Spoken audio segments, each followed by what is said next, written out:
සුබ දේශනක් ඔබ සියලු දෙනාටම මම මහාචාර්ය ඉන්දික කරුණාතිලක ශ්‍රී ලංකා වෛද්‍ය සංගමයේ හිටපු සභාපතිවරයෙක්. අප අද මේ මාධ්‍ය සාකච්ඡාවට එක් රැස් වී සිටින ඉතාමත්ම විශේෂ අවස්ථාවක් සමග ඒ විශේෂ අවස්ථාව තමයි මීට හරියටම වසරකට පෙර තමයි ශ්‍රී ලංකා වෛද්‍ය සංගමය ඒ වගේම සෞඛ්‍ය අමාත්‍යාංශය මොබිටෙල් ශ්‍රී ලංකා ආයතනය සහ සුවසැරිය එකතු වෙලා කොවිඩ් තත්ත්වය වෙනුවෙන් 247 කොවිඩ් උපකාරක දුරකථන උපකාරක සේවය අපි ආරම්භ කරේ මීට හරියටම වසරකට කලින්. ඔබට මතක ඇති මීට වසරකට කලින් ශ්‍රී ලංකාවේ තිබ්බ තත්ත්වය ඒ කියන්නේ ගිය වසරේ ජූලි අගෝස්තු මාසවල රෝගීන් සංඛ්‍යාව ශීඝ්‍රයෙන් වැඩි වෙලා මරණ සංඛ්‍යාව ශීඝ්‍රයෙන් වැඩි වෙලා සෞඛ්‍ය පද්ධතිය කඩා වැටෙන්න ඕන වෙන මට්ටමකට පැවතුණා. ඒ අවස්ථාවේදී රෝගීන් 100 ගණනක් දහස් ගණනක් දවසකට ඒ වාර්තා වෙමින් ඒ වගේම මරණ 100 ගණන් වාර්තාවෙන් ඉතාමත් භයානක තත්ත්වයක තමයි අපේ රට පැවතුනේ. ඒ අවස්ථාවේදී සියලුම රෝගීන්ට ප්‍රතිකාර කිරීමට කිසිම හැකියාවක් තිබුණේ නැහැ.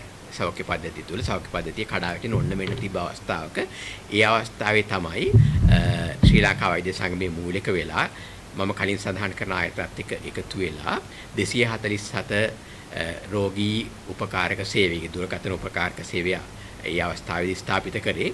ඊට කලිනුත් ඒ සේවය පැවතුණා වසර ගණනාවක් තිස්සේ. හැබැයි කොවිඩ් රෝගීන්ට විශේෂයෙන් උපකාර කරන ආකාරයට මහා විශාල පරිමාණයෙන් මේ සේවය ආරම්භ වුණේ මීට වසරකට කලින්. ඊට පස්සේ මේ සේවයෙන් ඉතා විශාල රෝගීන් සංඛ්‍යාවකට අපි උපකාර කරලා තියෙනවා. මේ වෙනකොට රෝගීන් දසදහස් ගානකට ඒ කියන්නේ දුරකථන ඇමතුම් ගත්තොත් ලක්ෂයකට ආසන්න ප්‍රමාණයකට උපදෙස් දීලා තියෙනවා. ඒ දුරකථන ඇමතුම් වලට උපදෙස් දුන්නේ ලංකාවේ ඉන්න ඉහළ මට්ටමේ විශේෂඥ වෛද්‍යවරුන් කිසිම මුදලක් අය නොකර රෝගීන්ට මේ අවස්ථාවේදීම අවශ්‍ය උපදෙස් ලබා දුන විතරක් නෙමෙයි රෝහල් වලට යොමු කිරීම සඳහා අපි සුවසැරිය සම්බන්ධ කරගෙන අවශ්‍ය අමාරු රෝගීන් රෝහල් වලට යොමු කරා. ඒ සියල්ල හේතුව නිසා ඇත්තරම සෞඛ්‍ය පද්ධතියට සහ ශ්‍රී ලංකාවේ රෝගීන්ට විශාල සේවයක් සිදු වුණා ඒ අවස්ථාවේදී. ඉතින් මම හිතන්නේ ඒක අපි තාන්ත ආඩම්බරයෙන් සිහිපත් කළ හැකි අවස්ථාවක් තමයි වසරක් ගත වෙන අවස්ථාවේදී. තව විශේෂ දෙයක් තමයි දැන්ට පවතින තත්ත්වය අපි දැන් දකිනවා කොවිඩ් රෝගීන් සංඛ්‍යාව ටිකෙන් ටික වැඩි වෙගෙන එනවා.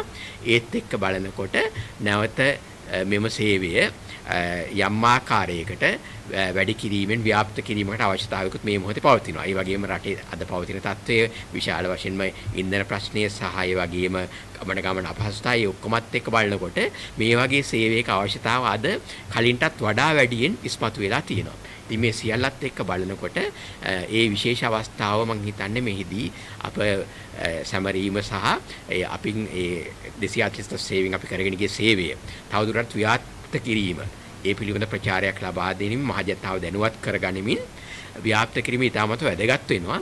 ඒ වෙනුවෙන් තමයි අපි මේ මාධ්‍ය සාකච්ඡාව කැඳෙව්වේ. We are gathered here to commemorate the first anniversary of 247 COVID helpline that was initiated 1 year ago.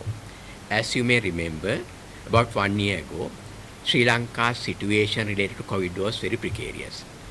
There were thousands of patients reported and there were hundreds of deaths and the health system was on the verge of collapse. During that critical moment, Sri Lanka Medical Association, as the apex medical body of the nation, came forward in collaboration with the Ministry of Health, with Mobitel and Suasaria. We implemented the 247 COVID helpline. And through that we have served thousands and thousands of patients. So far, when we are completing 1 year today, we have answered over 100,000 calls. And we have served many patients and saved many lives. Not only that, we have introduced a system where technology can be collaborated with volunteer medical services to serve the country. And that would be a very important model for the future, because at the moment also we see the number of COVID patients are on the increase. Similarly, in the current situation where there are a lot of logistical difficulties in the health system and the transport system, this kind of online telemedicine systems will be very useful for the country in the future. Therefore, It's a very important moment to educate the general public about this 247 service and how we can expand from there onwards. මම දැන් ඊළඟට ආරාධනා කර සිටිනවා මේ අප සමග ඉන්න අනිත් විශේෂ මඩුල්ලේ අනිත් සමාජිකයන්ට කොවිඩ් තත්ත්වය පිළිබඳව මහජනතාව දැනුවත් කිරීමට ඉදිරිපත් වෙන්න කියලා පළමුවට මම ආරාධනා කරනවා මහාචාර්ය මනුජ් වීරසිංහ ශ්‍රී ලංකා වෛද්‍ය සංගමයේ හිටපු උපසභාපතිවරයෙක් සහ ඒ වගේම වසංගත වේද තත්ත්වය පිළිබඳ විශේෂඥවරයෙක් ඒ වගේම කොවිඩ් සම්බන්ධයෙන් අප සමග නිරතුරුවම වැඩ කරපු විශේෂඥයෙක් විදිහට මම මහාචාර්ය මණ්ඩිට ආරාධනා කරනවා මේ සම්බන්ධයෙන් දැනට පවතින තත්ත්වයේ කුමක්ද කියන එක සම්බන්ධයෙන් ඔබ දැනුවත් කරන්න. අපි අවුරුද්දකට කලින් පටන් ගත්ත ශ්‍රී ලංකා වෛද්‍ය සංගමයේ ප්‍රජා සත්කාරයක් මම හිතන්නේ ඉතාමත්ම හොඳින් කරපු මේ රටේ මහ ජනතාව වෙනුවෙන් කරපු ඒ කාර්යභාරය අපිටත් පසු ඇගීමක් කිරීමට අවස්ථාව ලැබෙන අවස්ථාවක්. ඒ නිසා මේ අවස්ථාවට සහභාගී වෙන්න ලැබින එකත් මම හිතන්නේ ඉතා සතුටුදායක කාරණයක්. එහෙම කියද්දී අපිට නැවත වාරයක් දැන් මාස කීපයක් අපි වැඩි කතා නොකරපු කොවිඩ් වසංගත තත්වය සම්බන්ධයෙන් නැවත අවධානය යොමු කිරීමට අවශ්‍යතාවය පැන නැගිලා තියෙනවා. අපි ඇයි කියලා කිව්වොත් විශේෂයෙන්ම රටේ තිබ්බ යම් ගැටලු සහගත තත්ත්වය සහ සමාජීය ගැටලු අතුව අපේ අවධානය සැලකිය යුතු මට්ටමකින් විශේෂයෙන්ම මහ ජනතාවගේ අවධානය කොවිඩ් වලින් ගිලිහිලා ගියා. ඒකට යම් කාරණාවක් තිබුණා. එකක් අපිට වාර්තා වුණු රෝගීන් වල වාර්තා වෙච්ච රෝගීන් වල යම් අඩුවක් තිබ්බා පසුගිය කාලේ. ඒකත් එක්කම අපි ඊටාම හොඳින් මේ රටේ ජනතාවක් විදිහට අනුගත වෙලා හිටිය යම් අපේ චර්යා රටාවල අඩුවීමකුත් වුණා. ඒකත් සම්බන්ධ කරගෙන තමයි මම අද කොවිඩ් තත්ත්වය ගැන යම් පැහැදිලි කිරීමක් කරන්න බලාපොරොත්තු වෙන්නේ. හුදෙක්ම විශේෂයෙන්ම 2020 වසරේ මැදහරියේ ඉඳන් ඊටාම හොඳින් ලොකු ප්‍රචාරයක් සමගම අපහසුතාවයෙන් ඇති කරගත්ත යම් චර්යා රටාවක් අපි හැමෝගෙම තිබුණා. රටක් විදිහට අපි මුවාවරණ පැළඳීම සහ ඕනෑම තැනකට ඇතුළු වීමේදී හොඳින් අතපය හොදගෙන සහ අපි යම්කිසි පරතරයක් තියාගෙන වෙන එකක් තියා අපේ පොදු ප්‍රවාහන සේවයේදී පවා එවැනි තත්වයක් අපි ඇති කරගෙන තිබුණා. නමුත් පහුගිය කාලේ අපි දැක්කේ චර්යා රටාවල යම් වෙනස්කම් ඇති වුණා. ඒක සමහර චර්යා රටාව දීර්ඝ කාලින පවත්වා ගන්නට බැරි ඒවත් තිබුණා. නමුත් අර මූලිකවම මුවාවරණ පැළඳීම සහ විශේෂයෙන්ම ඔබගේ අත් පිරිසුදුව තබා ගැනීමේ හැකියාව දිගින් දිගටම කළ යුතු හොඳ පුරුද්දක්. නමුත් ඒකෙනුත් යම් විදියකට අපි ඈත් වුණ බව අපි පහුගිය කාලේ දැක්කා. ඒ සියලුම தত্ত্ব එක්ක අපි බැලුවොත් අද මොකද්ද වෙලා තියෙන්නේ කොවිඩ් තත්ත්වයට. මම ඉස්සෙල්ලා කිව්වා වගේ ගෝලීය තත්ත්වය තුල දැක්කොත් එහෙම ඇත්තටම පහුගිය සතියක් විශේෂයෙන්ම අපිට දැනට තියෙන ගෝලීය දත් අනුව ජූලි මාසයේ අන්තිම සතියත් අගෝස්තු මාසයේ මුල් සතියත් අපි බැලුවොත් අපි දැක්කා සාමාන්‍යයෙන් රෝගීන් වාර්තා වීම සාමාන්‍යයෙන් බලන්නේ ඊට ඉස්සෙල්ල සතියත් එක්ක ගෝලීය තත්ත්වය යටතේ අපි දුටුවේ 9%ක විතර අඩුවීමක් ගෝලීය තත්ත්වයේ රෝගීන් වාර්තා වීම ලෝකෙ පුරාම. ඒකේ විශේෂයෙන්ම සඳහන් කරොත් අපේ ආසියානු කලාපයේ දකුණු ආසියාව සහ අග්නිදිග ආසියානු කලාපයේ රෝගීන් වාර්තා වීම සැලකිය යුතු අඩුවක් දැක්කා. දැන් ඇත්තටම කියනවා නම් දැනටත් ලෝකේ වැඩිම රෝගීන් වාර්තා වීම තිබෙන්නේ යුරෝපයේ උතුරු ඇමරිකාවේ කියන ප්‍රදේශවල තමයි දැනටත් වැඩිම රෝගීන් වාර්තා වෙන්නේ සමස්තයක් විදියට. මරණ සංඛ්‍යාව දැක්කොත් සාමාන්‍යයෙන් දිනකට වන මරණ සංඛ්‍යාව 14000ක විතර සතියකට වන මරණ සංඛ්‍යාව 14000ක විතර ප්‍රමාණයක් තමයි දැක්කේ. ඒක නම් හැබැයි යම් මට්ටමක මේ අඩු වැඩි වීමකින් තොරව දිගටම පවත්වාගෙන යන ස්වභාවයක් තමයි ලෝක ස්වභාවයේ ලෝකෙ වටේම අපි දැක්කේ. දැන් ඔය ඔක්කොම පරිබාහිරව අපි ගත්තොත් ශ්‍රී ලංකාවේ තත්ත්වය අපි දැක්ක විදියට පහුගිය සුමාන 3ක් විතර ඇතුළත අපි රෝගීන් වාර්තා වන ප්‍රමාණයේ යම් වැඩිවීමක් දක්නට ලැබුණා. ඒක හේතු දෙකක් වෙන්නට පුළුවන්. එකක් වෙන්න පුළුවන් මොකද ජනතාවගේ අඩු අවධානයත් එක්ක රෝගීන් තත්ත්ව ඇති වුණත් ඒක හුදෙක්ම අර රෝගී තත්ත්වයට අපි එච්චර සැලකිලිමත් වෙන්නේ නැතුව හිටියා වෙන්න පුළුවන්. ඒ සඳහා ප්‍රතිකාර නොගත්තා වෙන්න පුළුවන්. ඒ සඳහා අපි මේ ටෙස්ට් කිරීමකට නැත්නම් ඒක බලා ගැනීමකට රෝහලකට ගිහිල්ලා චෙක් කරගත්තා නොවෙන්නත් පුළුවන්. ඒ එක්කම අපි දකින කාරණයක් තමයි පහුගිය කාලේ රෝගීන්ගේ යම් වැඩිවීමක් වුණා වෙන්නටත් පුළුවන්. දැන් අපිට පේන විදිහට යම් වැඩිවීමක් වේගන යන බවයි දැනට පේන්නට තියෙන්නේ. උදාහරණයක් විදිහට ගත්තොත් අපි සාමාන්‍යයෙන් යන්නේ ලංකාවේ එපිඩිමොලොජි යුනිට් නැත්නම් වසංගත රෝධ අංශයේ උදේ 10ට හැමදාම වාර්තාවක් සපයනවා පහුගිය පැය 24 තුල කොවිඩ් තත්ත්වය කෙසේද කියලා. මේ වෙනකොට අපිට ලැබිලා තියෙන්නේ ඊයේ උදේ 8ට ලැබෙන වාර්තාව. ඒ වාර්තාව අනුව ඊයේ උදේ 10ට ප්‍රථම පැය 24 වාර්තා වෙලා තියෙනවා අපි ටෙස්ට් පොසිටිව් කියන අය 181ක්. ඒ එක්කම රෝහල් වල 1000කට ආසන්න රෝගීන් සමහර අය රෝහල් වල සමහර අය නිවෙස් වලට නිවසේ ප්‍රතිකාර සඳහා යොමු කර බවත් ඇතුළු 1000ක විතර ප්‍රමාණයක් පය 24 කියන්නේ සෙනසුරාදා දවස ඇතුළත වාර්තා වෙලා තියෙනවා. ඒක තමයි අත්ත තත්ත්වය සහ කොවිඩ් ආශ්‍රිත මරණ 5ක් වාර්තා වෙලා තිබ්බා ඒ පැය 24 තුල. ඉතින් ඒ ගැන අපි දැනටත් සැලකිලිමත් වෙන්න ඕනේ. මොකද මරණ 5ක් වාර්තා වෙනවා කියන්නේ ඒක සැලකිය යුතු මරණ ප්‍රමාණයක්. එක මරණයක් කියන්නේ ජීවිතයක්. දෙවෙනි කාරණය කොවිඩ් රෝගීන් 181ක් වාර්තා වෙනවා කියන්නේ එයා ඉන්නේ නිවෙස් වල. ඒ කියන්නේ ඒ අයගෙන් තවත් ඒ වගේ හෝ ඒ වගේ 3-4 ගුණයකට අවකාශය තියෙනවා ඉදිරි පැය 24 48 72 තුල ඒ රෝගය බෝ වීමේ. ඒ නිසා අපි දැනටත් සැලකිලිමත් විය යුතු කරුණක් සම්බන්ධයෙන් අපි මේ කතා කරන්නේ. එතකොට ප්‍රශ්නයක් පැන නගිනවා හැමෝම අහන ප්‍රශ්නයක් වෙන්නත් පුළුවන්. දැන් අපි එන්නත් කරා අපි වසරකට වැඩි කාලයක් එන්නත් කරා ලංකාවේ. එන්නත් වර්ග 5ක් ඇත්තටම අපි පාවිච්චි කරලා තියෙනවා ලංකාවේ. ඇස්ට්‍රාසෙනිකා මුලින්ම අපිට ලැබිච්ච එන්නත, ඊට පස්සේ සයිනෝෆාර්ම් එන්නත, ස්පුට්නික් එන්නත ඉත අසුළු ප්‍රමාණය වලින්, ඊට පස්සේ ෆයිසර් එන්නත සහ මොඩර්නා එන්නත. මම එක්තරා කරුණක් පොඩක් වැඩි නැත්නම් අවධානය කරලා කියන්න කැමති. දැන් මුල් මාත්‍රාවල වැඩිම මාත්‍රා දුන්නේ දෙවනි එන්නත නැත්නම් පළවෙනි මාත්‍රාව සහ දෙවනි මාත්‍රාව ගත්තොත් සයිනෝෆාර්ම් එන්නත. ඊට වඩා යම් අඩු ප්‍රමාණයක් ඒ කියන්නේ මිලියන 12ක් විතර සයිනෝෆාර්ම් එන්නත තමයි එන්නත් කරලා තියෙන්නේ. ඊට පස්සේ මිලියන 1.5ක් විතර ප්‍රමාණයක් ඇස්ට්‍රාසෙනිකා එන්නත. ඊට පස්සේ දෙවෙනි එන්නත විදියට ඊළඟට මොඩර්නා එන්නත ලක්ෂ 7ක් විදියට. ඊට පස්සේ තමයි ෆයිසර් එන්නත ලංකාවට ගෙනල්ලා තුන්වෙනි මාත්‍රාවක් නැත්නම් බූස්ටර් මාත්‍රාවක් විදියට අපි දෙන්න තීරණය කරේ ශ්‍රී ලංකා රජය. ඒ සඳහා ඇත්තටම මිලියන 14ක් මේ එන්නත් ආනයනය කරා. නමුත් තුන්වෙනි මාත්‍රාව අපි මොනවා කිව්වත් ලංකාවේ ඉතා හොඳ මේ මාත්‍රා නැත්නම් එන්නත් කිරීමක් මහජනතාව විසින් කරගන්න දායකත්වයක් දුන්නා පළවෙනි සහ දෙවෙනි එන්නත් වලට. නමුත් තුන්වෙනි එන්නතට මේ වෙනකොටත් තුන්වෙනි එන්නත ගත් සම්පූර්ණ ප්‍රමාණය ෆයිසර් එන්නත ගත්තොත් එන්නේ මිලියන 8යි.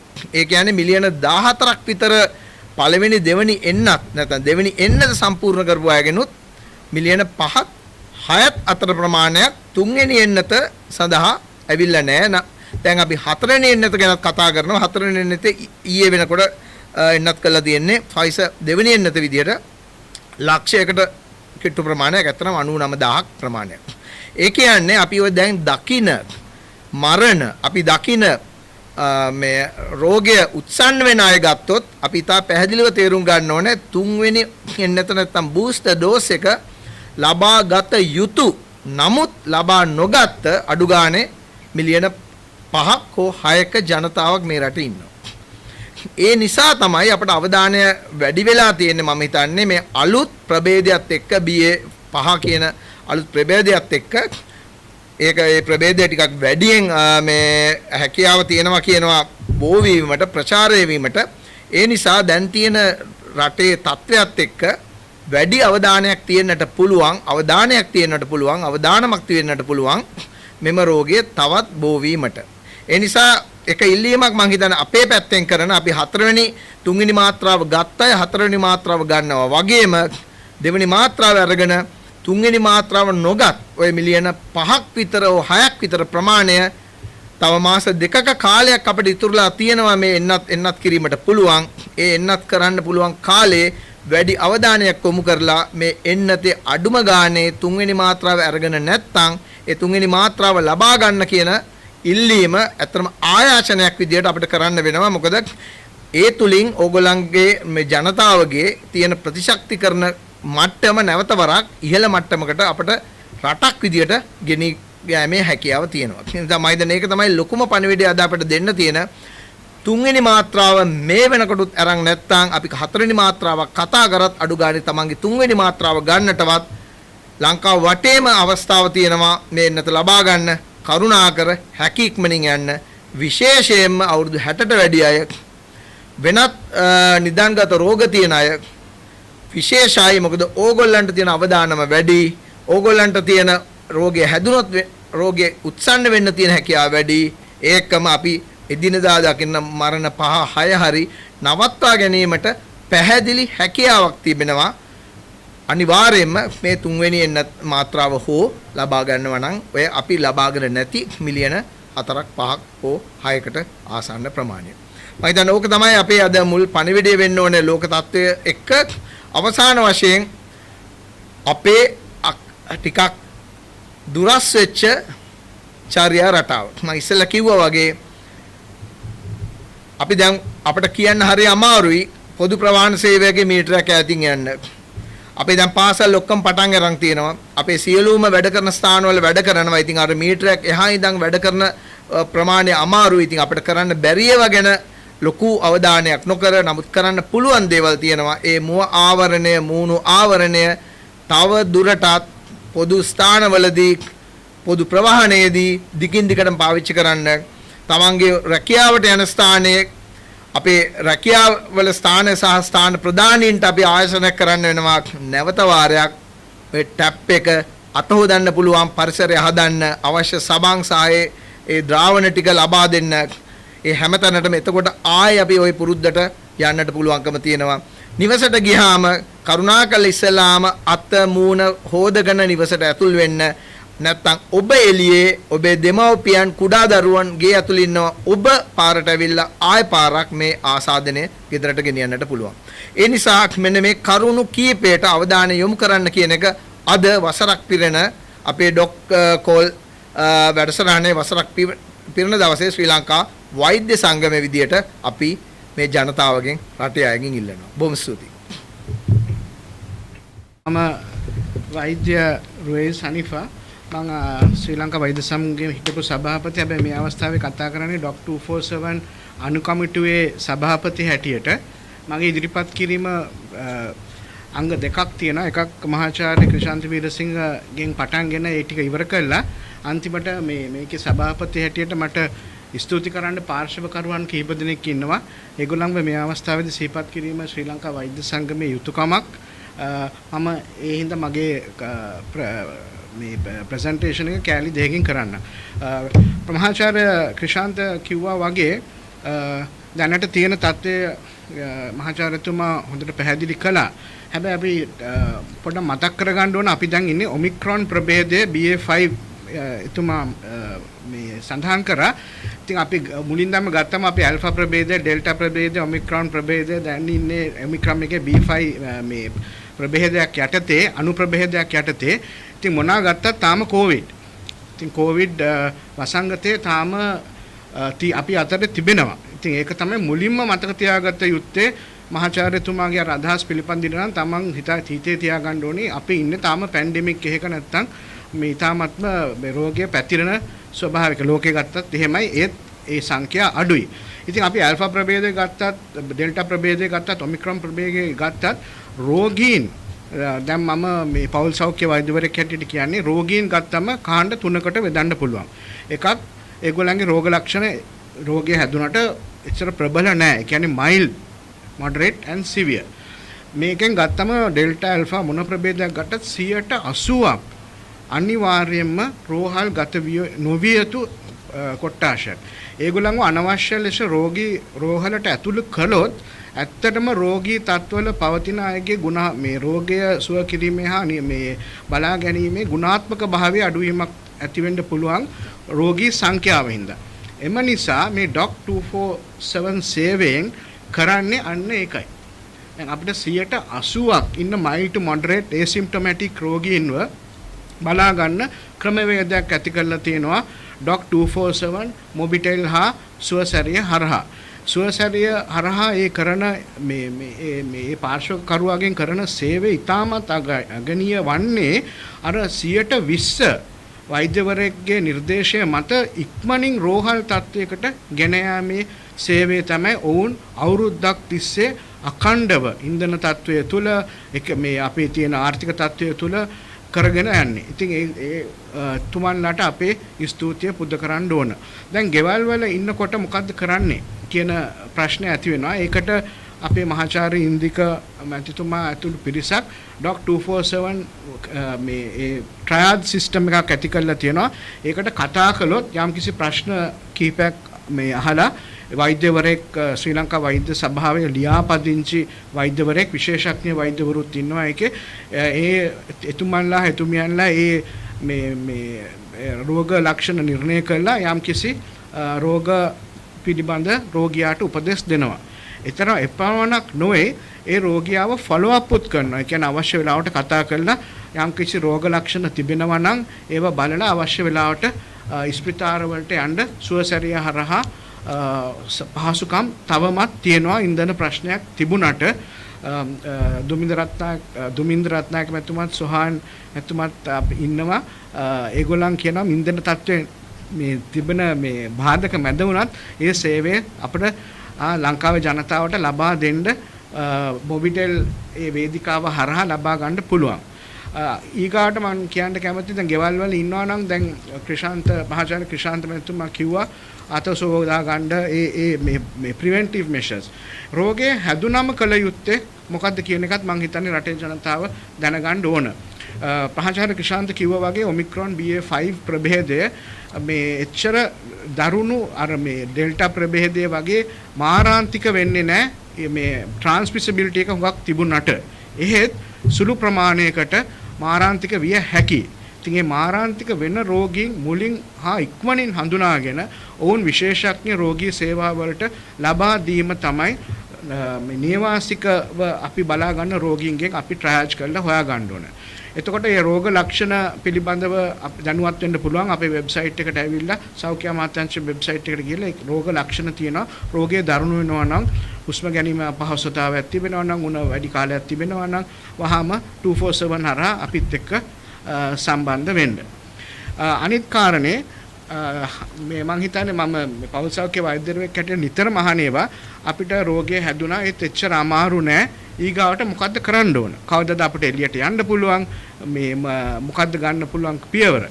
මේ මුලින්ම මේ මහාචාර්ය ක්‍රිෂාන්ත කිව්වා වගේ කරුණාකරලා එන්නත් ලබා ගන්න. ඒක අනිවාර්යයෙන්ම කළ යුතු දෙයක්. 4 වෙනි මාත්‍රාව ලබා ගන්න. ඊගාවට රෝගය හැදුනොත් නිවාසික ප්‍රතිපාර ලබා ගන්න මම හිතන්නේ අගෝස්තු 9 වෙනිදා ඉතුරු කරපු මේ නිකුත් කරපු චක්‍රලේඛනයේ අනුව තවත් කරන්න පුළුවන්. ඒ කියන්නේ මේ නිවාසවල බලා ගන්න පුළුවන් සෞඛ්‍ය අමාත්‍යාංශයේ උපදෙස් මත. ඒකට තමයි 247 සේවය නැවතත් තියෙන්නේ. අපිත් එක්ක සම්බන්ධ වෙන්න අපේ වෛද්‍යවරු කණ්ඩායමක් කැප වෙලා ඉන්නවා. මේ රෝගීන්ගේ රෝග ලක්ෂණ විනිශ්චය කළා තමන්ව මේ මාර්ගයට යවන්න. රෝගය හැදුනට පස්සේ asymptomatic, mildly symptomatic, moderately symptomatic මේ ඒ රෝගේ තුන තත්ත්වය තුල තියෙනවා නම් නිවසල ඉඳන් ප්‍රතිකාර කරන්න පුළුවන් යම් කිසි වෛද්‍ය නිරීක්ෂණයක් මත. එහෙත් severe දරුණු රෝගය තිබෙනවා නම් කිසිම හේතුවක් මත තමන් නිවසල ප්‍රතිකාර ලබා ගන්න හිතන්නවත් එපා. විශේෂඥ වෛද්‍යවරු හම්බෙලා රෝගී රෝහලට ගොස් ප්‍රතිකාර ලබා ගන්න. ඊට පස්සේ දැන් අර asymptomatic, mild, moderate මේ ඔක්කොම ටෙස්ට් කරන්න ඕනේ. ඒ කියන්නේ PCR හෝ RAT එකකින් පොසිටිව් වුණාට පස්සේ රෝගය නිශ්චිත වුණාට පස්සේ රෝගය තිබෙනවා නම් එතනින් එහාට මොකද්ද කරන්න පුළුවන්? mild, moderate ගැන මම කියන්නම්. severe නම් ස්පිතාලට ගිහලා එතනින් එහාට බෙහෙත් ගන්න ඕන. mild and moderate තියෙනවා නම් අනිවාර්යෙන්ම දවස් 7ක් තමන් self isolate විය යුතුයි. ඒ කියන්නේ තමන්ගේ නිවස තුල අනිත් අයට රෝගය බෝ නොවන විදියට මේ ඒ කාමරයක් තිබෙනවා නම් ඒ අවශ්‍ය පහසුකම් සලස්වාගෙන නිවස තුල සිටිය යුතුයි දවස් 7ක්. ඊට පස්සේ ටෙස්ට් මුකුත් අවශ්‍ය නැහැ. ආයි තමන්ගේ රාජකාරී හෝ තමන්ගේ වැඩවලට යන්න. එහෙත් මේ දවස් 7 නික්ම වෙලා තව දවස් 7ක් යනතුරු නිසි ලෙස මුඛ ආවරණය පැළඳිය යුතුමයි. දවස් 7ක් self isolate වෙන්න ඕන. ඊට පස්සේ වැඩවලට යන්න පුළුවන්. ඒ යන කාලය තුලද ඒ රෝගීන් mild and moderate රෝගීන් දවස් 7ක් තවත් දවස් 7ක් යනතුරු මුඛ ආවරණය අනිවාර්යෙන් පැළඳිය යුතුයි. ඒ පැළඳින කාලය තුල යම්කිසි විදිහට ආයි රෝගී වුණොත් නැවතත් ඒ ටෙස්ට් එක පොසිටිව් වෙන දා ඉඳන් තමයි ආයි දවස් 7 ගණනය කළ යුත්තේ. මම හිතන්නේ මේ පණිවිඩය ඉතාමත් වැදගත්. එතකොට මේ ආයි අපෙන් අහන ක්ලෝස් කන්ටැක්ට්ස්. ඒ කියන්නේ මේ දැන් ගෙදර පොසිටිව් රෝගියෙක් ඉන්නවා නම් අනිත් අය මොකද්ද කළ යුත්තේ? ඒත් අර 9 වෙනිදා තියෙන චක්‍රලේඛනයේ පැහැදිලිවම තියෙනවා මේ ක්ලෝස් කන්ටැක්ට්ස්ලා මේ ක්වොරන්ටයින් විය යුතු නැහැ. ඒගොල්ලෝගේ මේ තමන්ගේ වැඩ කටයුතු වල නිරත වෙන්න පුළුවන් මුඛාවරණ පැනඳගෙන. හැබැයි ඊ타ත්ම පරීක්ෂාකාරී වෙන්න ඕන රෝග ලක්ෂණ බොහෝ වෙනවා නම්. රෝග ලක්ෂණ හැතුණු වහාම self isolate වෙලා තමන්ගේ වැඩ කරන ස්ථානයට හා අනිත් අයට වහාම මේ පිළිබඳ දැනුවත් කළ යුතුයි. ඒක තමයි දැන් තියෙන උපදෙස් අපි දෙන්නේ නිවාසිකව රෝගීව සිටින කොවිඩ් රෝගීන් පිළිබඳව. දැන් මගේ අන්තිම කැලලට එන්නම්. ඒක අපේ තියෙන පාර්ශව කරුවන් ගැන වචන ස්වල්පයක් කතා කරලා නිම කරන්න. මහාචාර්ය ඉන්දික කිව්වා වගේ මේ 247 සේවය ටිකක් කල් තිස්සේ මොබිටෙල් ආයතනයේ හරහා අපිට මේ භාවිතා කරන්න පුළුවන්කම තිබ්බා. ඒත් කොවිඩ් පටන් ගත්තට පස්සේ අපි මේ වෛද්‍ය සංගමයේ අනු කමිටුව හරහා කොවිඩ් වලට පමණක් ඒක සීමා කළා. ඉතින් මුලින්ම මොබිටෙල් ආයතනයේට මෙවැනි සේවාවක් අපිට අප හරහා ශ්‍රී ලංකාවේ ජනතාවට ලබා දීම පිළිබඳව අපේ ස්තුතිය මොබිටෙල් ආයතනයට හා එහි නිලධාරී මණ්ඩලයටත් ඒ කාර්ය මණ්ඩලයටත් පුද කර සිටිනවා. එතනින් එහාට ගියාම අපි දැන් මම කලින් කිව්වා වගේ රෝගී ගෙවල් වල අපි රෝගය නිර්ණය කරනවාට කරන රෝගිය ගැන සුපරීක්ෂාවක ඉන්න අතරතුර සමහර වෙලාවල් වලට මේ රෝගීන් ඉතාමත්ම කෙටි කාලයක් ඇතුළත ළඟම තියෙන ස්පිතාලෙට යවිය යුතුයි. ඉතින් ඒක කරන්න සමහර රෝගීන්ට අවකාශයක් නැහැ, වාහන නැහැ. අනිත් එක මේ රෝගියේ තත්ත්ව කොවිඩ් කෙනෙක් සාමාන්‍යයෙන් ගෙනියන්නත් යම් කිසි මානසික මේ ඉෂුස් වගේක් තියෙනවා. ඒ හින්දා තමයි සුවසැරිය කියන මේ සේවය 1990 කියන සේවය ඉතාමත්ම අපිට උපකාරී වුණේ. ඒ සේවයට මම දැන් නම් කරන්න කැමතියි. එහි සභාපතිතුමා දුමින්ද රත්නායක මැතිතුමා, එහි CEO සොහාන් ඩිසිල්වා මැතිතුමා හා එහි වෛද්‍ය අධ්‍යක්ෂක විශේෂඥ වෛද්‍ය ඩොක්ටර් ශ්‍රීලාල් මැතිතුමන්ගේ උපදේශ අනුග්‍රහය යටතේ ඉතාමත්ම සාර්ථකව මම හිතන්නේ ප්‍රමහාචාර්ය ඉන්දිකත් කිව්වා අපි රෝගීන් දහස් සංඛ්‍යාවක් ස්පිතාල රජයේ රෝහල් වලට හා පෞද්ගලික රෝහල් වලට මේ ට්‍රාන්ස්ෆර් කළා. ඒගොල්ලන්ගේ ජීවිතේ ලොකු වෙනසක් ඇති කරලා තියෙනවා. ඉතින් මේවට ඔක්කොම අවකාශය සලසා දුන්නේ ශ්‍රී ලංකා වෛද්‍ය සංගමයේ අපේ පාර්ශව කරුවන් මොබිටෙල් හා සුවසැරිය. ඉතින් අපි ඔබතුමන්ලාට අපේ ගෞරවනීය ආචාර්ය හා ස්තුතිය මේ අවස්ථාවේදී පුද කරනවා. අවසාන වශයෙන් මෙතන තිරයේ පිටුපස විශාල කණ්ඩායමක් ඉන්නවා. ඒ අපේ කමිටුවේ ඉන්න සමාජිකයන් හා ඔබතුමන්ලා දුරකථනයෙන් අමතන කටහඬ විතරක් ඇහෙන අපේ සමාජික වෛද්‍යවරු. එතුමන්ලා එතුමියන්ලා නැතුව අපිට මේක සුවසැරිය තිබ්බත් මොබිටෙල් තිබ්බත් මේ සේවය පවත්වාගෙන යන්න බෑ. එතුමන්ලා එතුමියන්ගේ ස්වේච්ඡා සේවය නැතුව. මේක පැය 24ම කෙරෙන ක්‍රියාවක්. ඒකට අපේ වෛද්‍යවරුන් පමණක් නෙමෙයි වෛද්‍ය සිසුන් පවා විශාල දායකත්වයක් ලබා දුන්නා. ලංකාවේ වෛද්‍යවරුන් පමණක් නෙමෙයි ශ්‍රී ලංකා වැසියන් හා ශ්‍රී ලංකක මේකක් තියෙන පිටරට ඉන්න අපේ ලාංකික වෛද්‍යවරුත් ඒකට දායක වුණා. එතුමන්ලාටත් මගේ ගෞරවනීය ආචාර්ය පුද කරමින් මම සුවසැරියට හා මොබිටෙල් ආයතනයට හා 247 ඩොක් කෝල් සේවයට තව ඉදිරියට දීප්තිමත් අනාගතයක් හා ඉතාමත් කාර්යක්ෂම සේවයක් ඇති වේවා කියලා ප්‍රාර්ථනාවෙන් මගේ වචන ස්වල්පය අවසන් කරනවා. බොහොම ස්තුතියි.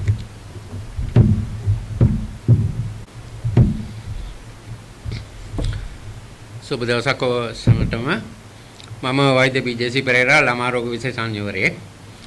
මම හිතන්නේ මට එකතු කරලා තිබුණ කාර්යය තමයි මේ හුඟක් අවස්ථාවලදී මේ ශ්‍රී ලංකාවේ ජනතාවත් අනිත්‍යත් වෛද්‍යවරුන්ටත් තියෙන ප්‍රශ්නයක් තමයි මේ පහුගිය කාලවල වල වෙච්ච ඒවා හුඟක් ඉක්මනට අමතක වෙනවා.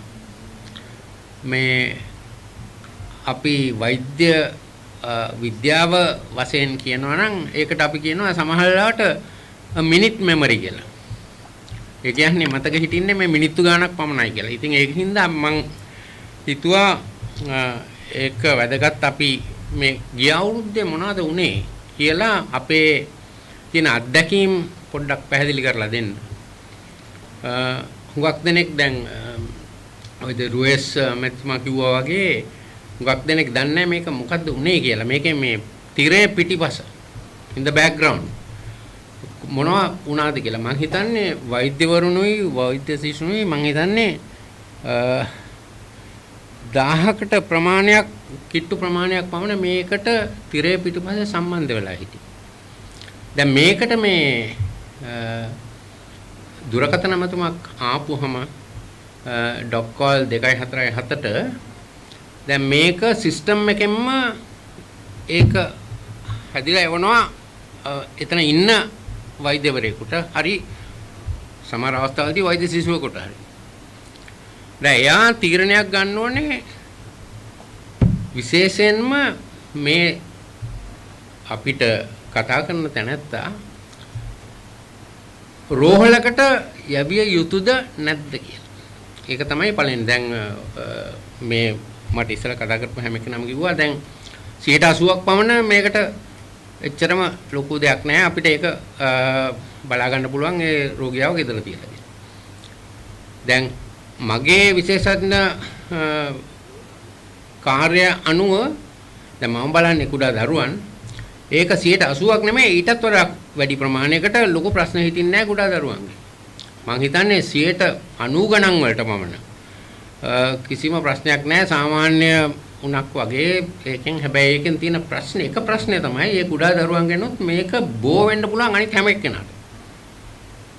ලොකු ප්‍රශ්නයක් නැති වුණාට දරුවට එයාගෙන් බෝ වෙන්න පුළුවන් සමහරට විශේෂයෙන්ම අවුරුදු 60කට වඩා වැඩි දැන් හැම ගෙවල් වලම ඉන්නවා මේ වගේ තියන අය. ඉතින් ඒකෙනෙකුට බෝ වුණොත් එහෙම ඒගොල්ලන්ට ලොකු ප්‍රශ්න හිටින්න පුළුවන්. මොකද කුඩා දරුවට ලොකු ප්‍රශ්නයක් නැති වුණත් මේ රෝගයෙන් මේ වගේ වැඩිමහලු කෙනෙකුට හැදුනත් විශේෂයෙන්ම අනිත් අතුරු ආබාධ ඇති අයට හැදුනත් මේක ලොකු ප්‍රශ්නයක් වෙන්න පුළුවන්.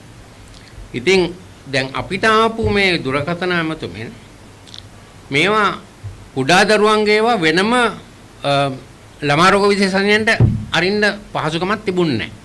ඒක හුඟක් අවස්ථාවලදී එතන සිස්ටම් එකේ හිටපු ඕනේ වෛද්‍යවරයෙකුට යනවා. හැබැයි ඒගොල්ලන්ට ප්‍රශ්නයක් තිබුණොත් හරියට තීරණයක් ගන්න බැයි නම් ඒක ඒ දුරකථන අංකය තියෙනවා අපිට හොයාගන්න පුළුවන්. ඒකට ඉස්සෙල්ලා ළමා රෝග විශේෂඥයන්ගෙන් එයාගෙන් අවවාද ලබා ගන්න පුළුවන්. ඉතින් ඒ අනුව අපිටත් පුළුවන් ඒ අතින් ගිහින් එයාට කියන්න මේ දරුවව ස්පිතාලයකට ඇතුල් කරන්න ඕනේ. නැත්තම් මේ විදිහට බලන්න පුළුවන් ගෙවල් වලදී. තව එකක් තියෙනවා. දැන් මම මේ සිස්ටම් එකේ වැඩ කරන අවස්ථාවලදී මම ළමා රෝග විශේෂඥවරයෙක් වුණත් මට හුඟක් අවස්ථාවලදී ආවේ වැඩිහිටියන්ගේ ප්‍රශ්න. ඉතින් ඒවත් විසඳන්න වෙනවා. දැන් සමහර අවස්ථාවලදී ඒ විසඳන්න තිබිච්ච ඒවා ලොකු ප්‍රශ්න හැටියට අපිට හිතා ගන්න පුළුවන්. මම මේක උදාහරණයක් කියන්න. ඒක දුරකථන ඇමතුමක් ආවා ටිකක් වැඩිමහලු නෝනා කෙනෙක්ගෙන් මට කොවිඩ් තියෙනවා මම ටෙස්ට් වලින් පොසිටිව්. හැබැයි දැන් දවස් දෙකක් මට දැන් දවස් 3කට විතර උණ තිබුණා. මේ දවස් දෙකේ පහුගිය දවස් දෙකේ ටිකක් පොඩි අමාරුකම් තියෙනවා කියලා. ඉතින් ඒක ප්‍රශ්න කරගෙන අහන යනකොට මේ රෝගියා හුස්ම ගැනීමේ අපහසුතාවයක් හුඟක් දුරටම තියෙනවා. ඒ දුරකථන ඇමතුමෙනුත් කියන්න පුළුවන් එයාට හුස්ම ගැනීමේ අපහසුතාවයක් තියෙනවා කියලා. කිසිම සැකයක් නැතුව අපිට කියන්න පුළුවන් ඒ රෝගියාව කෙලින්ම ඉස්පිරිතාලයකට යොමු කරන්න ඕනේ කියලා. එතකොට මං ඇහුවා වයස කීයද කියලා. මට 84යි. ගෙදර කවුද ඉන්නේ? මමයි නංගී විතරයි. නංගීගේ වයස කීයද? 82යි. දැන් ඒකේ අපේ සිස්ටම් එකේ එකක් තිබුණා වෙනම නම්බරයක් තිබුණා ඒකෙන් දෙන්න පුළුවන් මේ කන්ට්‍රෝල් රූම් එකට මේ වගේ ලෙඩෙක් ඉන්නවා එයාට SMS එකක් ඒ ලෙඩා අරින්න ඕනේ SMS එකක් මට දැන් නම් හරියට මේ නම්බරේ මතක නැහැ ඉස්සර තිබිච්ච 1900 ගණන් වල තමයි ඒක තිබුණේ ඒකට SMS එකක් අරින්න ඕනේ මේ ලෙඩාම එතකොට 1247යි කියලා කියනවා. එතකොට SMS එක කරපුවම ඒගොල්ලෝ ආපහු එයාට කතා කරලා අහනවා මොකද මේ ප්‍රශ්නේ දැන් එතකොට විසඳුමක් හොයන්න පුළුවන් කියලා. මම ඉතින් ඇහුවා මෙන්න මේ නම්බරේට ඔයාලට මේ කෙටි පණිවිඩයක් අරින්න පුළුවන්ද කියලා. මම දන්නේ නැහැ ඒක අරින්න විදිය. ඒකයි උත්තරේ. මං කවගේ නංගිට පුළුවන්ද ඒක කරන්න? නෑ එයා දන්නෙත් නෑ. දැන් සුවසැරියට කෙලින්ම මෙයා කරන්න පුළුවන්ද?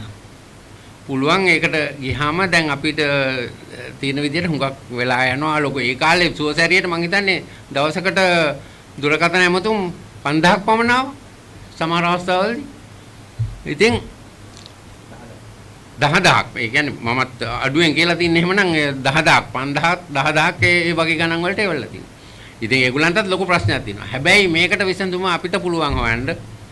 මොකද අපිට වෙනම දුරකථන ජාලයක් දීලා තිබුණා සුවසැරියට කෙලින්ම අපිට කතා කරන්න පුළුවන් විදිහ.